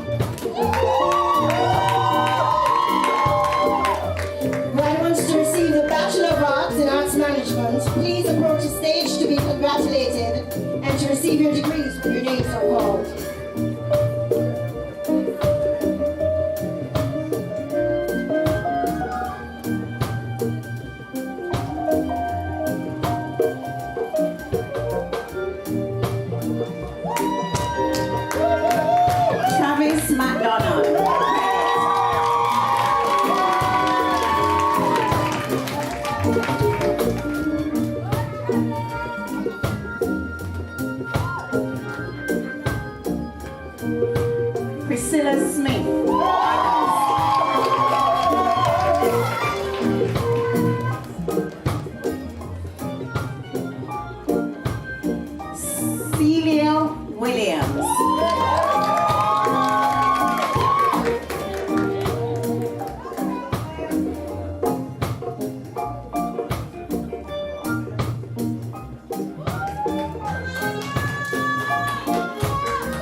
Achieving grade point averages of 3.3 and above, leading to honors degrees. Candidates, please stand and be acknowledged for this significant achievement.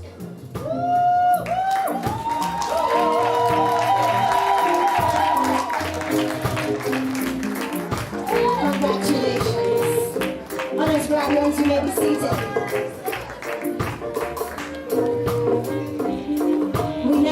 Presentation of the certificate and diploma awards. Will all candidates to receive their certificates and diplomas please stand?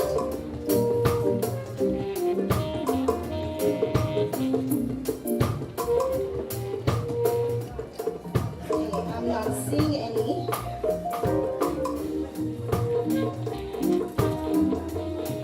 So I'll move on.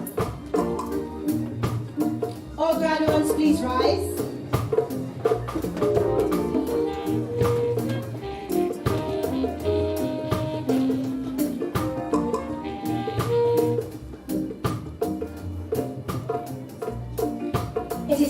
To move your tassels from the right side to the left side to signify your graduation. Please do so now.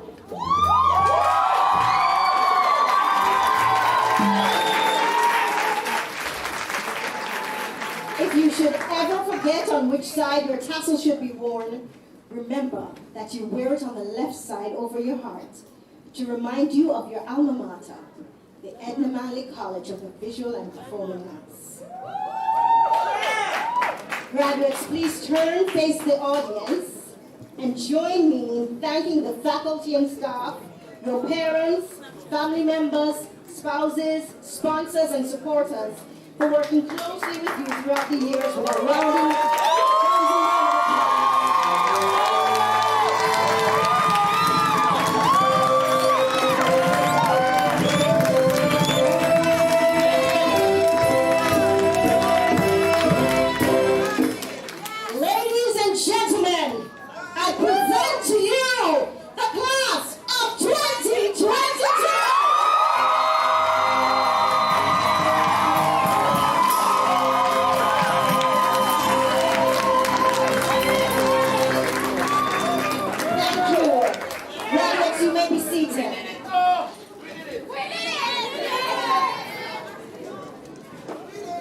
I now invite alumna Ms. Renee Kitson to join me on the stage to lead you through the alumni pledge and the pinning activity.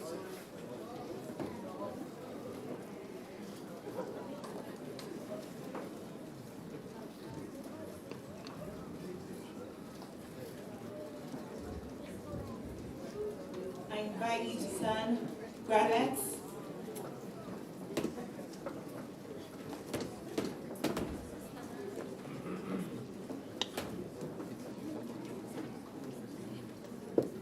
You are all given pins. Please take them out at this moment and affix them to the left side where your heart is, where your passion is, right?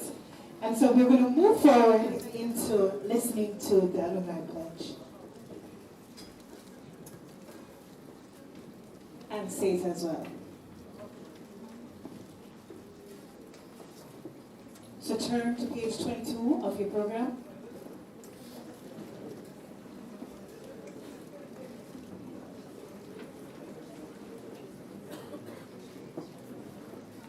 Are you ready?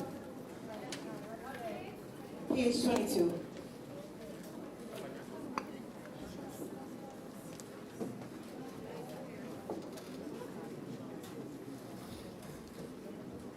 Are you ready? All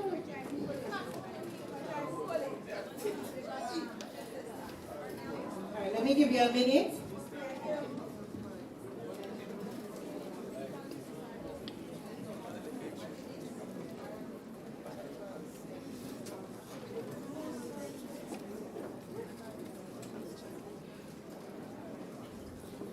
You should put it on the right side. Left. Where your heart is at, yes. Sorry, my heart is everywhere. I'm very passionate.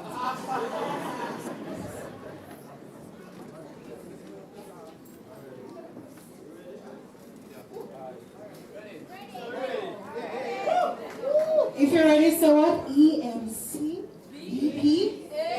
Exactly. Let's go. Repeat after me. As a graduate of Edna Manley College of the Visual and Performing Arts,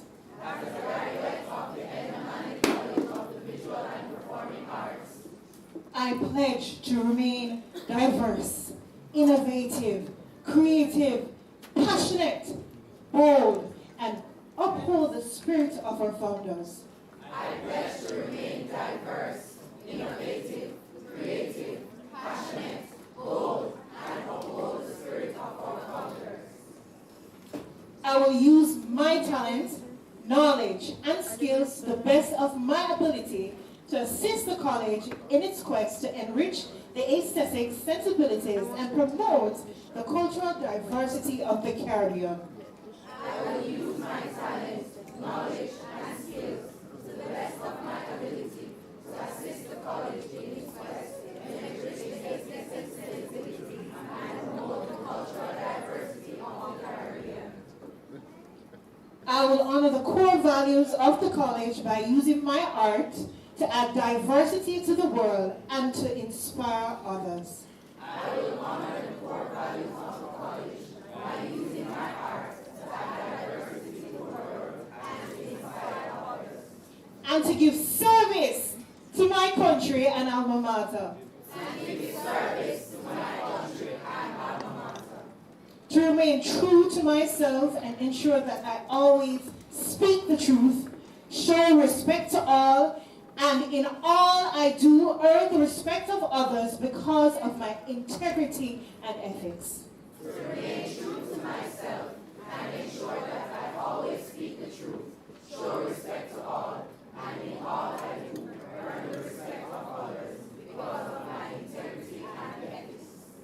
I commit to give service to the Edna Manley College of the Visual and Performing Arts, whether through scholarships, partnership, sponsorship, or mentorship, and play my part in the advancement of learning and the public good. I commit to give service to the Edna Manley College of the Visual and Performing Arts, whether through scholarships, partnerships, sponsorship, or mentorship, and play my part in the advancement of learning and the public good. And I will continue to create, persevere, and achieve. And I will continue to create, persevere, And achieve. Beautiful. Congratulations.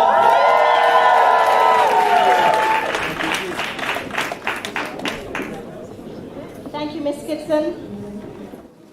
And I now hand over to the registrar, Mrs. Claudia Wunshin, who will continue with the presentation of special awards. Thank you.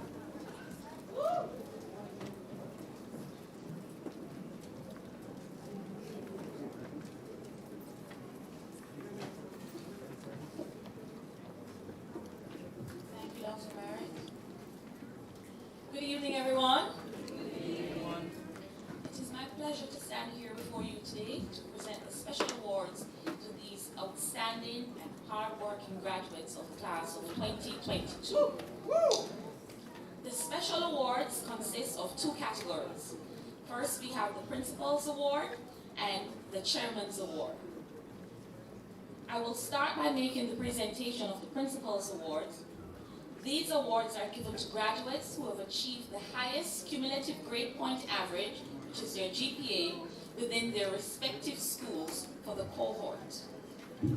As I call the names, I would like each candidate to stand and come on stage to receive their award. I will invite the principal, Ms. Dorrit Campbell, to present these awards. From the School of Visual Arts, Akeem Johnson.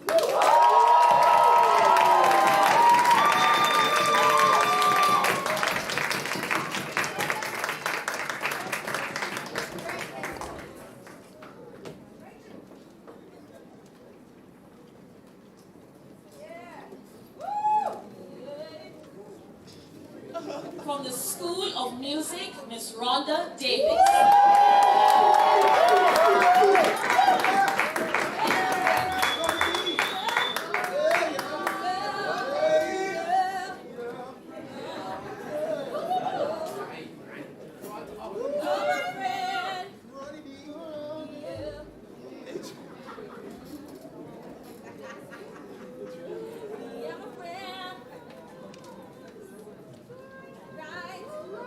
From the School of Drama, Mr. Jonathan McLaughlin.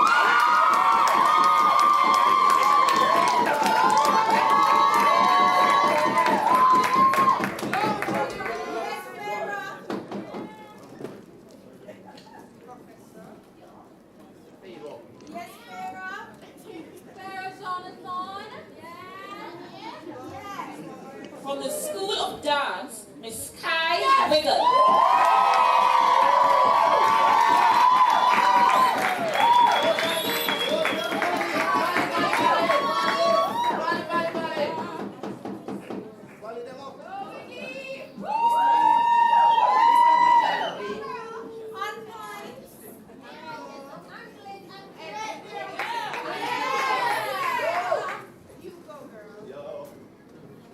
Finally, the School of Arts Management and Humanities, Miss Priscilla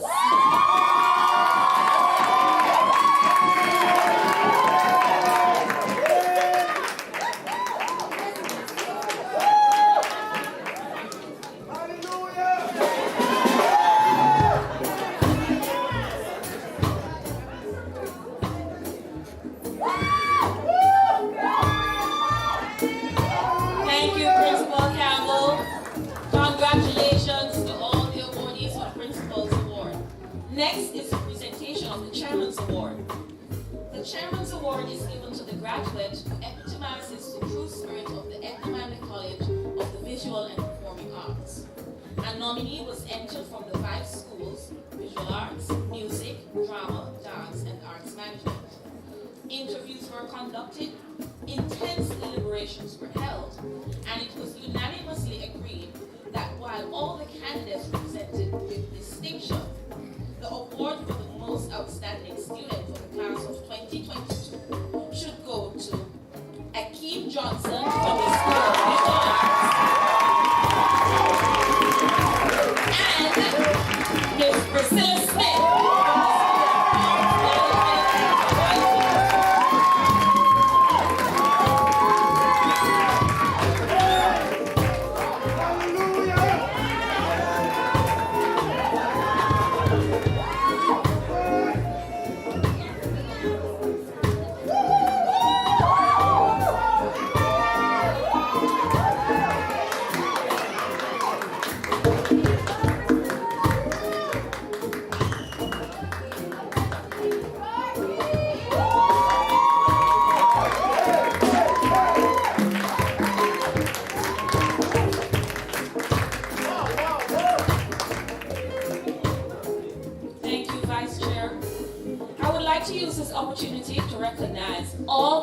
graduates who received academic and special awards.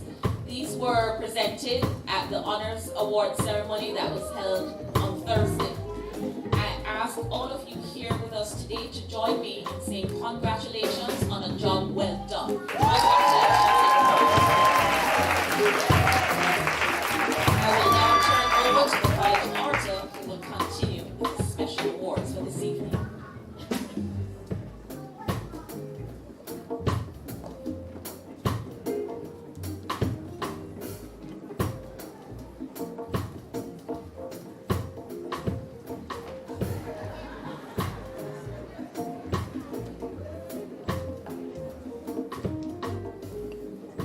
Ladies and gentlemen,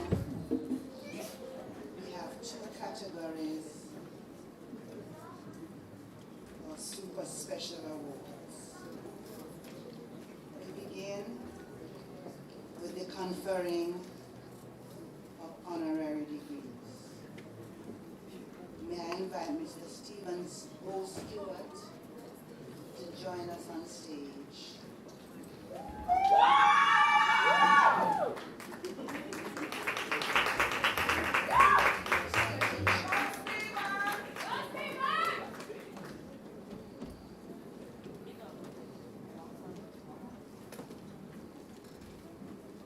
Mr. Stephen O. Stewart, musician, producer, engineer, songwriter, arranger, and audio engineering tutor, has lived most of his life in music. As a matter of fact, music is in his DNA. His grandmother, Lena Robinson, taught piano. His mother, Reverend the Honorable Carmen Stewart, played the piano and accordion, while his father, the Reverend Wilbert Stewart, played the trombone, guitar, and double bass. As a student at Excelsior High School, Stephen learned to play the trumpet, keyboards, and became the leader of the school's pop band. In 1974, Stephen was selected to join the Jamaica School of Music under the tutelage of Melba Lister, where he spent the next 5 years in the Department of African American Studies. At the age of 17, Stephen went on his first tour with the reggae band Zapow to the United States of America and Bermuda, playing keyboards. His natural aptitude for production soon led him to the Education Broadcasting Service, where he received training in radio and television production, while serving as a National Youth Service volunteer. He then apprenticed as a studio engineer at Concert Recording Studio and later Criteria Recording Studios, which is now known as the Hit Factory in Miami, Florida. Back in Jamaica in 1977, Stephen began working as a radio studio operator at the Jamaica Information Service, earning a separate PAJ award for his prowess. You can tell him that later. Blending his passion for engineering and his skills in music, Stephen joined the Harry J. Recording Studio as an audio engineer. Called by the Gong himself, reggae legend Bob Marley, to work at Tough Gong Studios, Stephen began engineering works for Bob Marley and the Wailers. As Stephen's career progressed, he worked for Stevie Wonder at Wonderland Studios in Los Angeles. By 1983, he produced his first major label album with Third World Band, All the Way Strong, for Columbia Records, co-writing Lagos Jump, producing other recordings, and touring with the band. During the period of 1985 to 1987, Stephen toured with Sly and Robbie, working as audio engineer at Music Mountain Studios. He worked on television commercials including You're Right with Red Stripe campaign for radio and TV, which won a Golden Microphone Award. Stephen returned to Tough Gong as artist and repertoire manager to develop the label and to license its catalog. Later, as the general manager for Grove Music Limited, he expanded the clientele of the recording studio and trained 2 new studio engineers, including legendary studio engineers Barry O'Hare and Andrew Thomas.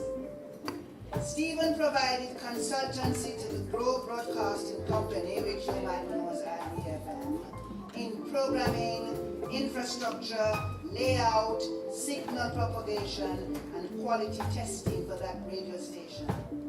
He conceptualized the White River Reggae Bash concert series. After a 10-year closure, Stephen took over the franchise of Harry J. Recording Studio, breathing new life into the studio with state-of-the-art equipment and bringing the best notable names in reggae, such as Burning Spear and Toots and the Maytals, to the legendary space. As an AVID certified and accredited Pro Tools instructor, Stephen was engaged by the Creative Production and Training Center to launch its Media Technology Institute, where he continues to serve as an audio engineering tutor. One of Jamaica's finest engineers, Stephen has received several awards and recognition throughout his career, including the 1992 Grammy-nominated Third World Album Committee, released by Polygram Records, with tracks produced and co-written by him, including the song Committee. He was also credited with opening full-screen credits for the Reggae Movie, a feature film released in major theaters, directed by Randy Robbins for Trimedia Films in 1995. In 2000, Burning Spear and the Burning Band, of which Stephen was the keyboardist and band leader, won a Grammy for the album Calling Rastafari. Stephen began touring with Toots and the Maytals in 2003 as a keyboard player and recorded the album True Love, which won a Grammy for Best Reggae Album. In 2016, he joined the Original Wailers, featuring Al Anderson as a keyboard player and backing vocals. He also worked with Toots and the Maytals on the album Got to Be Tough and received another Grammy Award in 2021. In addition, due to his numerous nominations, he was recently invited to serve as a voting member of the Recording Academy for the Grammy Awards. He is a founding board member and lifetime member of the Jamaica Reggae Industry Association, JARIA. Stephen currently serves as the current and second term board chairman of the Jamaica Association of Composers, Authors and Publishers, JCAP. The Edna Manley College of the Visual and Performing Arts proudly bestows on my friend of many years, Mr. Stephen Stewart, the degree of Bachelor of Music in Performance, Contemporary Music Studies, and Norris Causa for his continued contribution to Jamaica's cultural development in music.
sketch places Dean alongside the late Nambo Robinson and trombonist and trumpeter Chico Chin.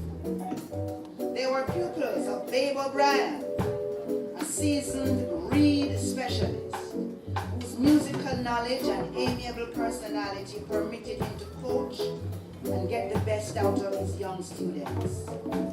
Dean's urge to expand his musical knowledge and artistic expressiveness resulted in his enrollment at the Jamaica School of Music under the tutelage of Miss Melba Liston. Dean, along with his friends Nambo and Chico, fellow students at the Jamaica School of Music, eventually became known as Ras Brass, the horn section that backed every significant vocalist in the fertile 1970s and 80s, including Peter Tosh, Bunny Wailer, and Bob Marley. Young Dean's unmistakable talent led to stints with the Sonny Bradshaw Big Band and Seven-Tet and Lloyd Park's We the People Band. These relationships introduced him to the community of musicians working in jazz and the popular vein. In addition, Dean was called on to provide session work for the reggae artists Dennis Brown and Gregory Isaacs.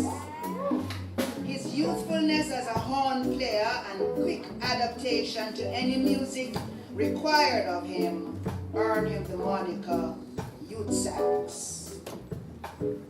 As an emerging in-demand or first-call musician, and as a person, Melba Liston's tutoring and mentoring helped Dean's maturity and solidified his reputation as he flexibly maneuvered between school, increased demand for studio work, and the occasional tour. Not satisfied with just being a journeyman musician, Dean's yin for writing and arranging was piqued, and with Melba's motivation, he added composition and arrangement to his musical interests. This newly cultivated facility endeared him to producers, engineers, and performing recording artists, especially vocalists. Dean assumed additional responsibilities in the studio to help define the quality of musical recordings required to improve product in an increasingly competitive and creative environment. Additionally, his devotion to production refinement propelled him to dedicate himself to producing artists. As a result, he emerged as a musician whose responsible attitude has made him one of the most respected and professional practitioners in the local and foreign music industry. Dean's admiration and respect for the great tradition established by Jamaica's saxophonists have allowed him to not only emulate them and be inspired by their achievements, but to expand the language they established, thereby securing a place for himself on the pantheon alongside such luminaries as his idols Tommy McCook and Roland Alfonso. Consequently, the saxophonist's influence on a more contemporary generation of reed specialists is evident, particularly regarding alto saxophonists. Along the way to a long, productive, respectable career, Dean's presence enriches thousands of recordings, including Lauryn Hill's The Miseducating of Lauryn Hill and Luciano's New Day, both Grammy nominated and played on the first 16 Jamaican Grammy albums. In addition, he exhaustively crisscrosses the world as a cultural ambassador. Dean has been recognized with the endowment of the Order of Distinction and a Silver Musgrave Medal in recognition of his contribution to popular Jamaican music and his mentoring of up-and-coming musicians. The Edna Manley College of the Visual and Performing Arts proudly bestows on my friend and sometimes jogging partner, Mr. Dean Ivanhoe Fraser.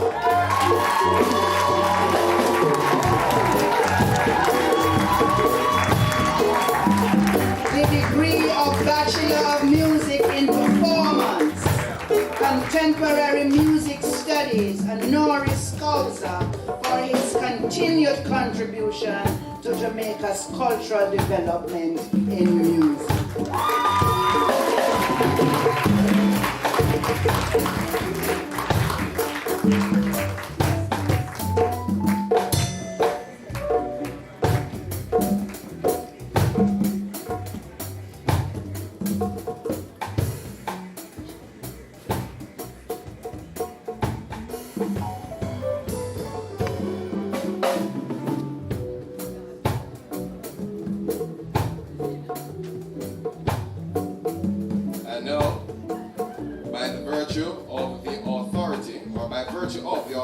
Vested by law in the Board of Management of the Edna Manley College of the Visual and Performing Arts, I confer upon each of you who has been presented to me this day, whose names were called, the respective honorary academic degree for which you have been recommended, with all the rights, privileges, responsibilities, and obligations appertaining thereto, and I offer my sincere congratulations.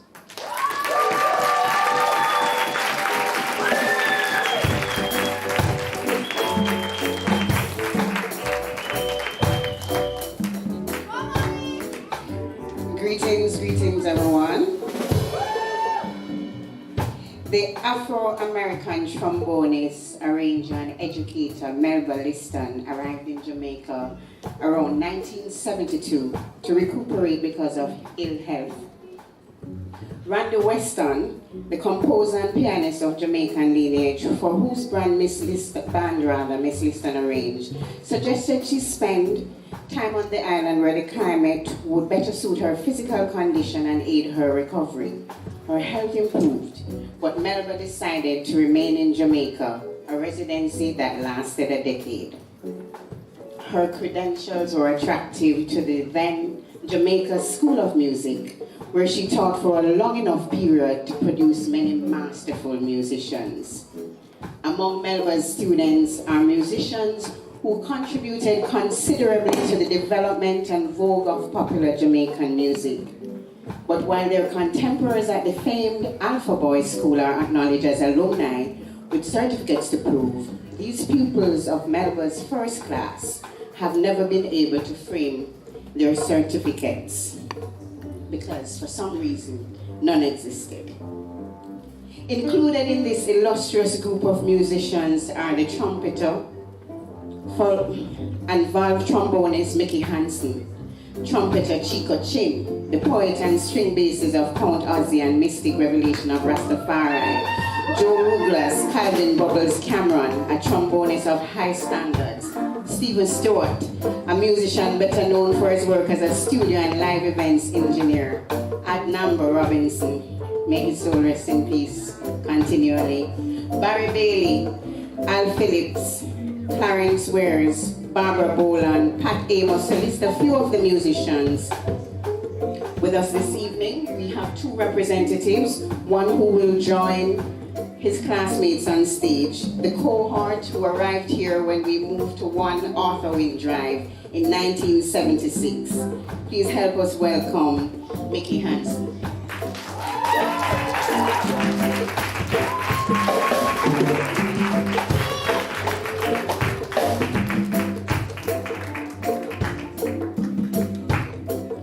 Barry O'Hare is also here and he's standing. Please not Barry Bailey, I'm sorry Barry. Barry Bailey is here as well. We just ask you to acknowledge him. He's standing in the audience.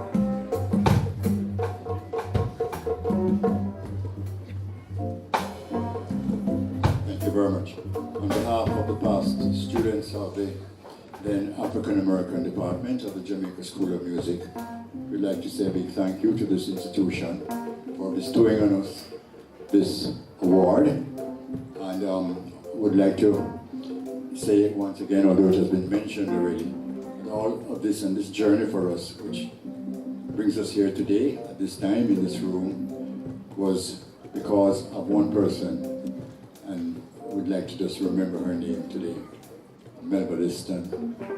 Thank you very much.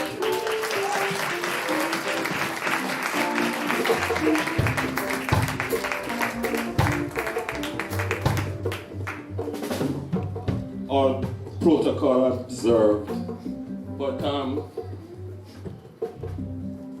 of course this means a lot to all of us. You got a little hint that we were students here coming out of the music school to Edna, very first. And so we want to thank very much the Edna Manley College. I just want to also big up Miss Liston, but I also want to big up just some names. If you want to ask me about them outside, I just feel like led to call the names. I went to Excelsior High School, and so you need to know that our best and talented people come from Excelsior. That's just a given. All right? And so, Bob Love, this keyboard player, Bob Love, Franklin Wall, was part of Excelsior, many other musicians. I just want to remember also having interaction with a great music producer. I'm saying this so we can, I followed who was before us, and you can check them out too. Jeffrey Chung, great producer. I want to big up Robbie Lynn, who influenced another person, Godfrey Taylor. And so, and I'll be short. And so these are people that I personally want to reflect and thank them. I have a family, Fiorella, Carmen Elena, Shay, Carolyn,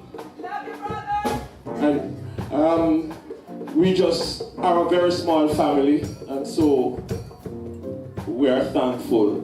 I want to mention though, a very special lady at this time. Principal, I'm the sentimental type. So there is my mother, and her name is Reverend the Honorable Dr. Carmen Stewart. And you touched on something. Every time you spoke, guest speaker, you touched on the thing that she preached on. One is excellence, always talking when she preached at church, excellence. And then you said visual eyes. And I think Carmen Stewart had visual eyes because we were from a Pentecostal, strict Pentecostal. You can't go play no ragga music and come to church. They will rebuke you. And so I would tell her that, I'm doing this course, we're doing this course, so on and so on and so on and so on. I keep on telling her. And it seemed as if she was not quite agreeable, but she worked with it. And then there was one particular concert that I told her about I'm going to be playing at with the school, the rest of the musicians. This was at the little theater.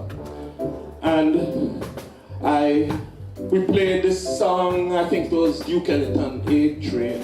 I think Dean was a feature. Theo Jackson was another feature on guitar, and Stephen on piano. And so the thing is, we did the piece, And when we were finished, of course, you know, Miss Liston is saying on saxophone, Mr. Dean Fraser, yeah. On guitar, Mr. Theo Jackson, yeah. And Stephen Stewart on piano, yeah. Applause, and then it died off. Then I heard just this one. When I look around, it was Carmen Stewart. She had visual eyes. She gave me support. She didn't condemn it, but gave visual eyes, ma'am, with love and excellence. Thank you very much.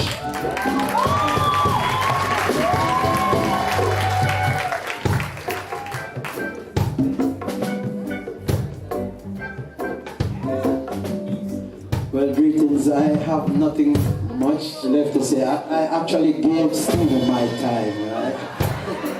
Yeah, I just want to, you know, thank the Edna Manley College, and I'd just like to say to all grads, it's a simple quote. It says that things of quality has no fear of time. Thank you.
Privilege to present a couple of citations. Derek Adolphus Stewie Stewart. Derek Stewie Stewart is the consummate teacher, drummer man. As one of the leading educators in the discipline, Stewie's emphasis on imparting technique to his drumming students does not hinder the cultivation of empathetic qualities or artistic personality to affect their craft.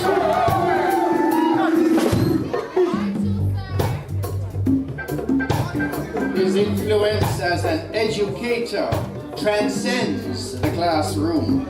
He has had a positive impact outside of the academy, considering how many now value the drums as an intuitively attractive instrument, and drumming for its free-spirited exercise through the pulse and beats of his students. Like the drums are the heartbeat of any band, Mr. Stewart is the heartbeat of the School of Music's percussion division. His pedagogy extends itself to discerning audiences across the world, as his students share the stage with some of Jamaica's outstanding and much celebrated musicians. Just as his teaching informs his students' performance, it enriches public knowledge and appreciation for the drums. As a result, the percussion department at the School of Music enjoys a consistent flow of students each year, way beyond its capacity. It all started for a young Stewie as a ward at the celebrated Alpha Boys School in Kingston, where his mentor was the esteemed Lenny Hibbert, himself a percussionist, whose specialty was the vibraharp. Lenny's all-inclusive knowledge of percussion instilled in Stewie a special appreciation for drums and their varied percussive relations and characteristics. Upon enlistment in the military, he was assigned to the band unit, where his skills were further honed and his personal discipline and musical technique further molded. When he left the army for civilian life, the broader world of music opened up. His association with dance and show bands, including Byron Lee and the Dragonaires and the Sonny Bradshaw Big Band, gave Stewie further practice at showmanship and stimulated his intuition. On discovering the Jamaica School of Music, Stewie enrolled and became another of those young Jamaicans whose musical career was fine-tuned under the tutelage of Melba Liston. Over the years, his musical disposition blossomed into the performer numerous music lovers have enjoyed, and the educator from whom a considerable number of students have benefited. He pays attention to every detail concerning his students, encouraging professionalism, humility, and musicality. And they, in turn, have rewarded him by earning a name for themselves and gaining recognition among the finest contemporary musicians on the local, regional, and international scenes. This, by extension, not only extols the college as the Caribbean's most credible music academy, but at the same time, the success of these students can be credited to the mentorship of their devoted drum teacher, Mr. Stewart, and the quality educator and person that he is. For his contribution to music education, Mr. Derek Adolphus Stewart was awarded the Badge of Honor for Meritorious Service, BHM, by the Government of Jamaica. His unwavering commitment to the music industry in Jamaica extends beyond the Edna Manley College, and the combination of his passion and purpose positions him as one of Jamaica's most outstanding musicians, educator, and mentor. The Edna Manley College of the Visual and Performing Arts is pleased to present Mr. Derek Adolphus Stewart with a Lifetime Achievement Award 2022 for his sterling contribution to the college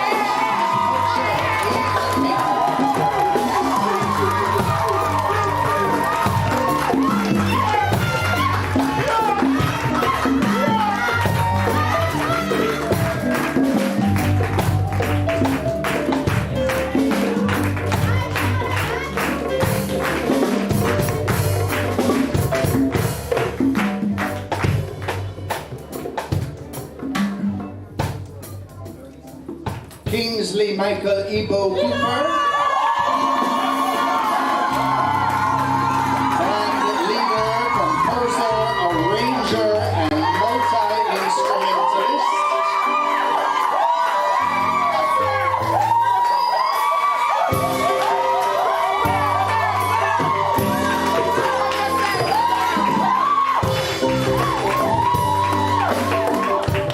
A thoroughly brilliant musician of impeccable taste and protean imagination, Kingsley Michael Ebo Cooper has accomplished such creative feats that it is no wonder he has become a model for young musicians looking to attain the musical standard he has established.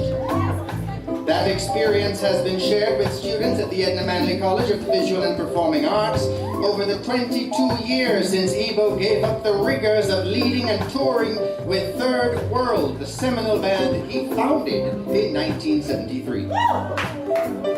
Ebo's dedication and pursuit of a music career began when his aunt familiarized him with the rudiments of music. However, the passion remained, and while a student at Jamaica College, formed his first band, The Rhythms. Later, while studying at the University of the West Indies, Mona, he became a member of the Inner Circle Band. And finally, Ebo and his friend Stephen Cat Core, seeking an opportunity to express their similar music personality, formed the eclectic Third World Band. The success of that aggregation goes beyond the reggae category, as the group's capabilities resulted in crossover hits in the Billboard pop charts, leading to international tours and media coverage.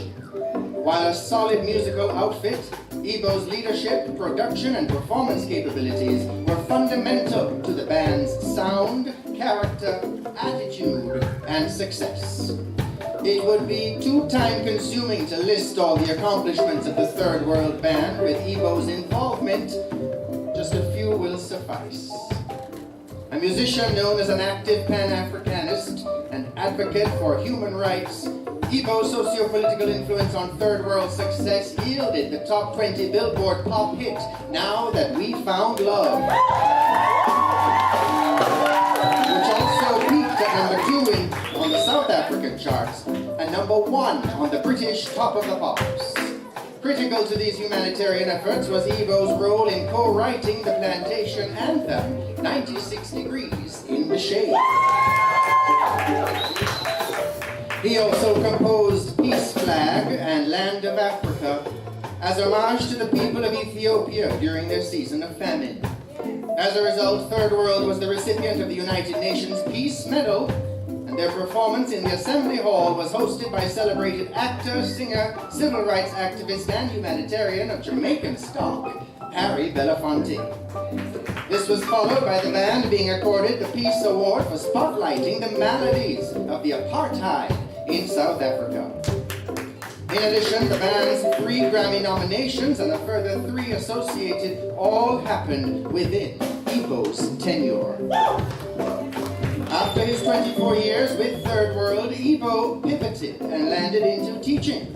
Yet again, calling on his experience as a musician and scholar, his stellar contribution to the classroom at Edna Manley College is no less than his lauded accomplishments as a performer and composer. And considering both these fields could have been secondary to the intellectual aptitude of this son of Jamaica, a country boy from Spalding, had he pursued a career in the sciences rather than heed music's beckoning. But his service to Jamaica does not end with these achievements. Ibo has served on boards and committees and acted as a cultural delegate for the government and the music industry. In addition, his 7 years in leadership of the Jamaica Reggae Industry Association, JARIA, have been both respectable and, yes, honorable. Ibo's innovation of producing a final year event has become a standard annual affair here at the college. Kingsley Michael Ibo Cooper has not gone unnoticed for his role in the position Jamaica enjoys globally for its cultural output. For his stellar contribution to the music industry, Kingsley Michael Ibo Cooper received the Order of Distinction and the Silver Musgrave Medal. The Edna Manley College of the Visual and Performing Arts is pleased to present him with the Lifetime Achievement Award for his unwavering contribution to the college and Jamaica's cultural and creative industry.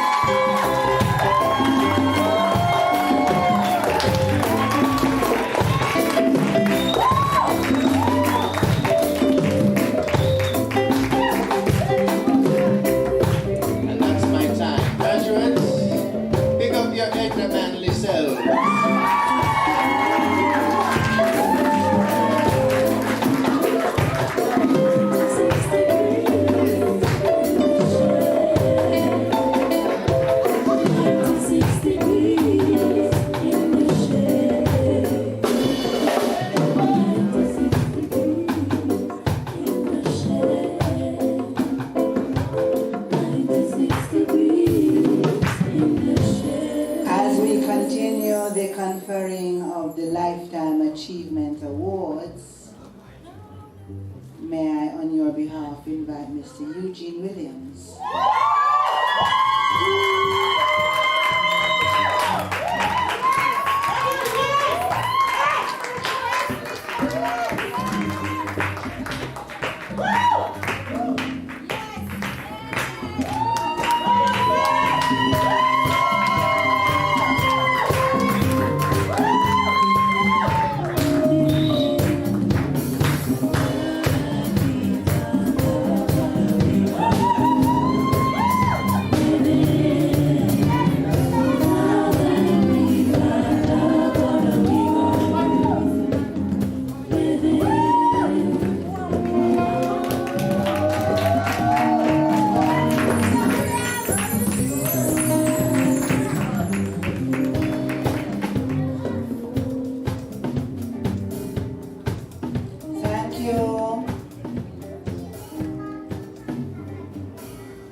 Show me your friends.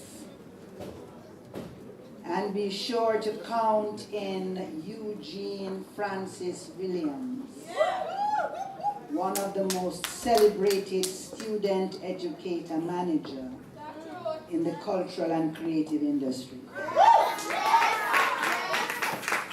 The Edna Manley College of the Visual and Performing Arts is blessed to have been on the life journey of this quintessential Caribbean man, whose work celebrates our uniqueness while situating us in an ever-changing global environment and confirming our relevance to that ecosystem. Here in Jamaica, where the sun shineth, the land is green, and the people are strong and creative, you, Eugene Francis Williams, have enriched us with the zeal and dynamism, the endurance and purity of intentions represented in the red, the black, the gold, and white of the golden arrowhead of your native Guyana. The legacy of the Edna Manley College of the Visual and Performing Arts after 45 years, as represented in and by the students we proudly call alumni, is in part your legacy of visioning and pursuing a Caribbean performance aesthetics through the creative imagination. We celebrate you, Eugene, for honoring the shoulders on which you stand in a way that reminds us that our ability to rise and respond is in part a reflection of the way we carry the batons we receive. Your choice of works and actors so aptly demonstrates that our greatness is inseparable from that of the people we choose to include, honor, and emulate. This Lifetime Achievement Award is our commitment to building on your intense contribution, your immense contribution to our becoming. Lights, cameras, action.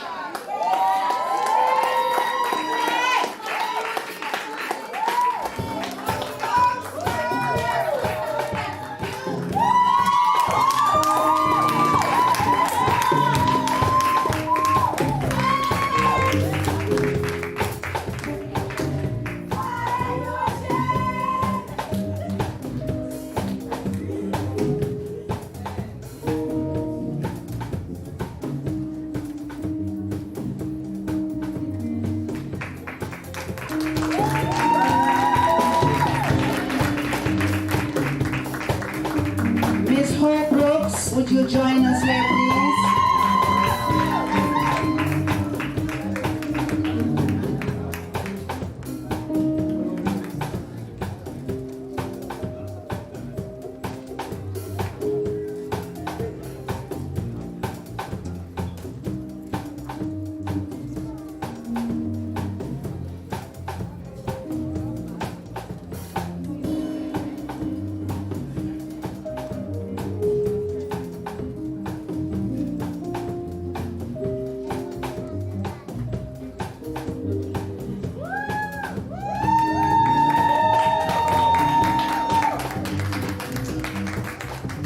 To hope is to desire to restore balance. When we actively pursue that for which we hope, we become an expression of the courage, seeking to find harmony, yearning for predictable rhythms, wading through variety, while enjoying unity in diversity. In that quest, the way we shape the space in which we find the daily patterns of our lives and celebrate the textured movements through which we add value to every bit of earth that we touch, we leave it like a canvas, brighter, if not better, than when first we found it? And can it be that an artist's life should so embody these principles of art, overlapping and intertwining until artistic vision bubbles and cascades like a veritable healing stream, reaching across generations, defying surface level interpretations, while always returning to source, the experience of the soul, made only truly possible in one's contemplation of one's place in the universe and responsibility to the environment. Hope rose on the occasion of its 45th anniversary. The Edna Manley College of the Visual and Performing Arts salutes your lifelong quest to use your art to rise and respond, and to show us how to rise and respond to the need to impact human consciousness beyond the enjoyment of transient themes to the contemplation of matters affecting human existence, including justice and the freedom to pursue artistic endeavors. This is the raison d'etre of the Edna Manley College of the Visual and Performing Arts. At the various levels of which you have served the college, you have demonstrated in strokes and swirls, in color and indeed, what it means to be passionate, productive, and unwavering in the belief of the power of positive synergies between producers and consumers of art, and how that in turn drives a collective vision. The Edna Manley College of the Visual and Performing Arts is indebted to you, Hope Rose, roaring with its vision and mission, and proudly confers upon this lifetime achievement award.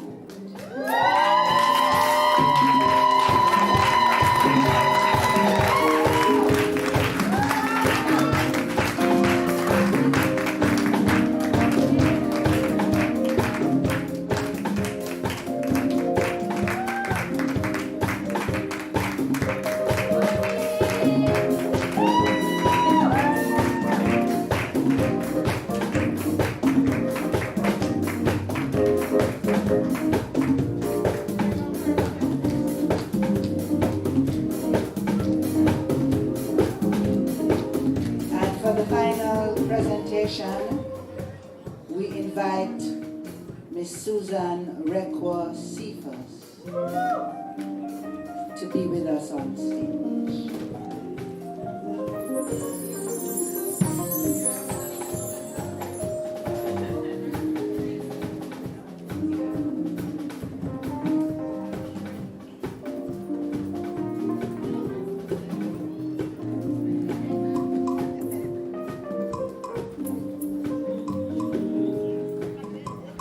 Citation is for our beloved Mrs. Barbara Record. 5, 6, 7, 8. The exact age is uncertain, but your eyes were at his knees. You watched your older brother dance, and your soul agreed to Elonce. Knew what you were born to, born of, destined to become. At once, you were the message and the messenger, the brand and the ambassador. Already gifted with ability, talent, power, and drive, you became the gift doing the étonde across oceans, the tournée of empowerment and enablement. You turned dance into physical education and physical education into dance, causing others to stretch bodies, to connect with minds and souls, to elevate to heights still undetermined. 5, 6, 7, 8, maybe more. Schools and colleges, companies and institutions were the beneficiaries of your dream to become a professional dancer with a broader of musical studies, but always moving to your own rhythm while insisting that we all have to sing the same song, rising and responding to the uncommon challenges of our human encounters.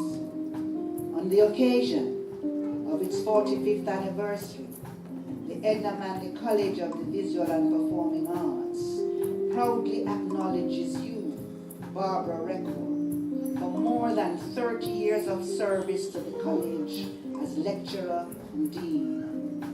This is recognized as part of your life of contribution to a nation still learning how to ball change, still preparing itself to shift the weight of the myriad social challenges from the foot that seems under pressure to the other on which greatness beckons, appearing more certain.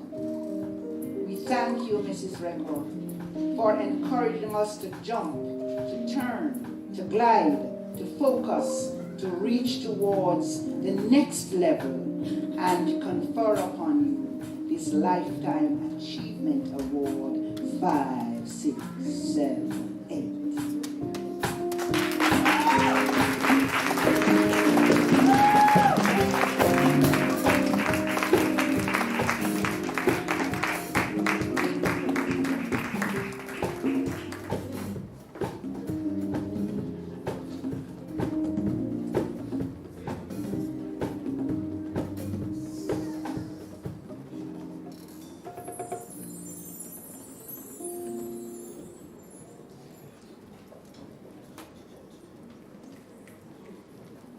Happy birthday, happy birthday, happy birthday to you, Mrs. Cooper. Happy birthday, happy birthday, happy birthday,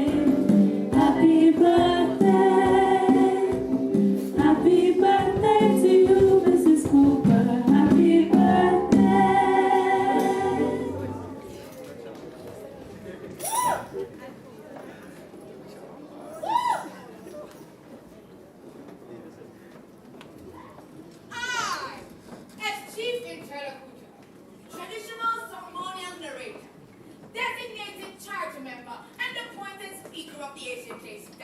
Created and imaginative order of cultural and literary thespians. And I, with intellectualize and visualize, spell who make well even weller as regulator, mystique masquerader, instigator, and session navigator, and smooth operator. As the former repertoire, and collaborative raconteur, and persistent provocateur, we invite now to address you, one of the stars of 2022. A graduate of distinction, and esteemed valedictorian, Kai Wigger!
really want to give a special thanks to all the friends who came out, to their parents and family members, to lecturers who have guided and chastened us throughout the years, administrative staff who has been there with us, and most importantly, my fellow graduates who are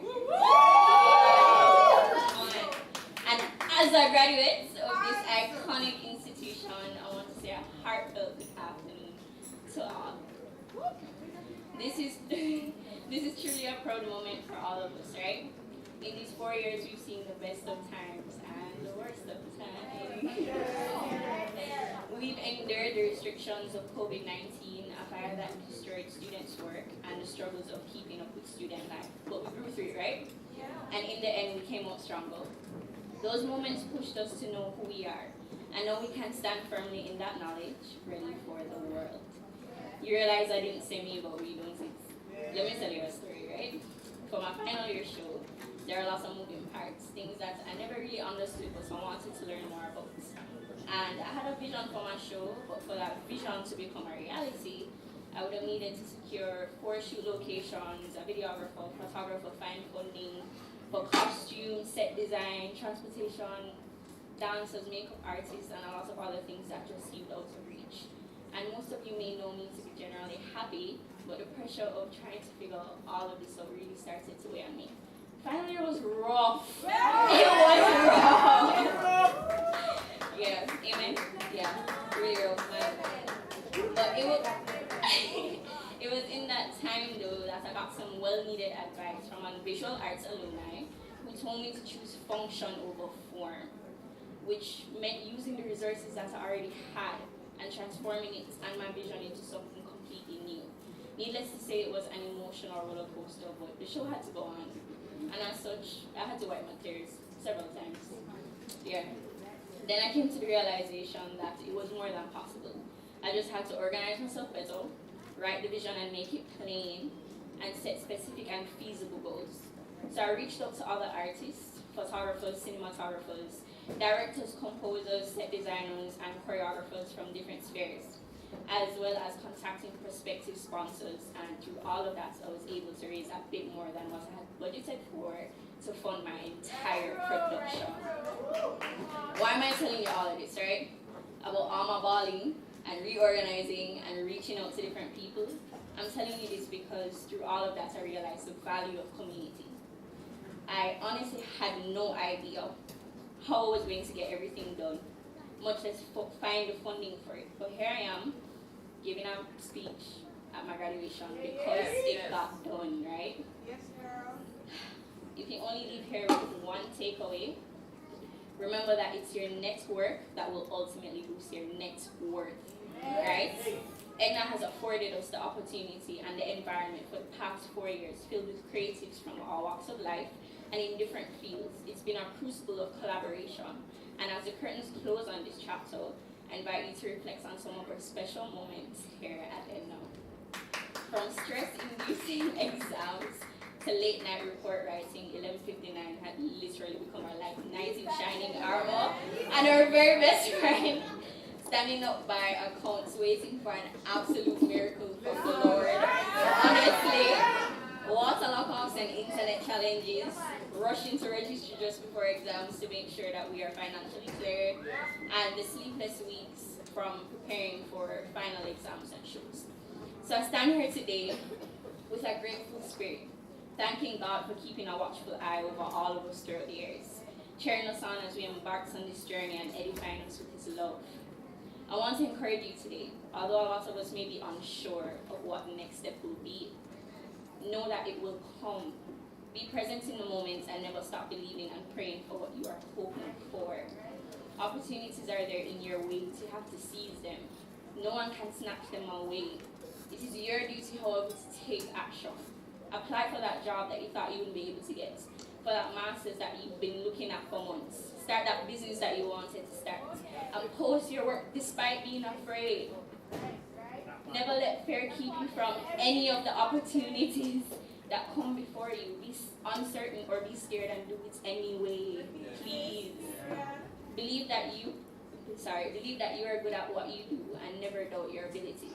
I want each of you right now to say that I am good at what I do and my work is good enough. I am good at what I do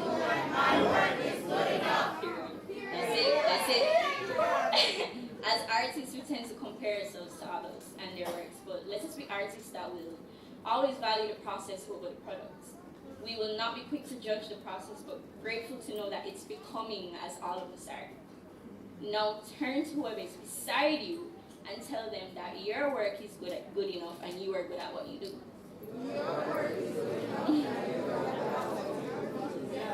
Yeah.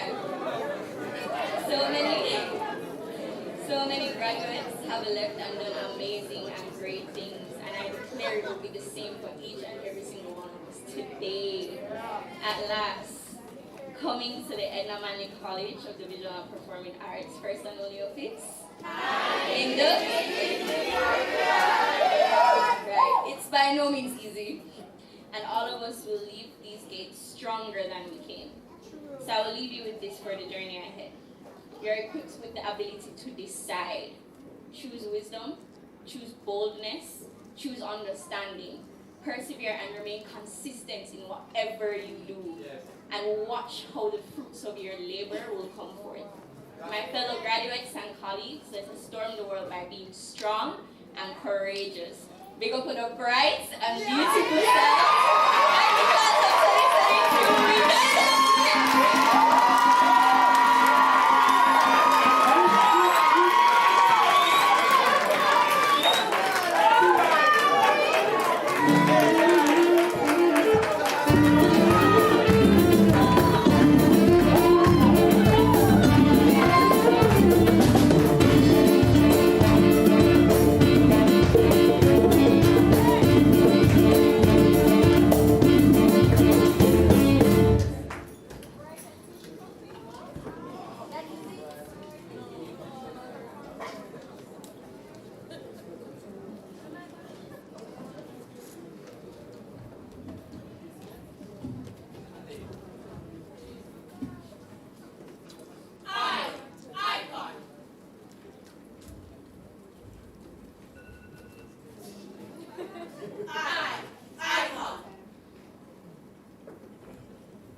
it now.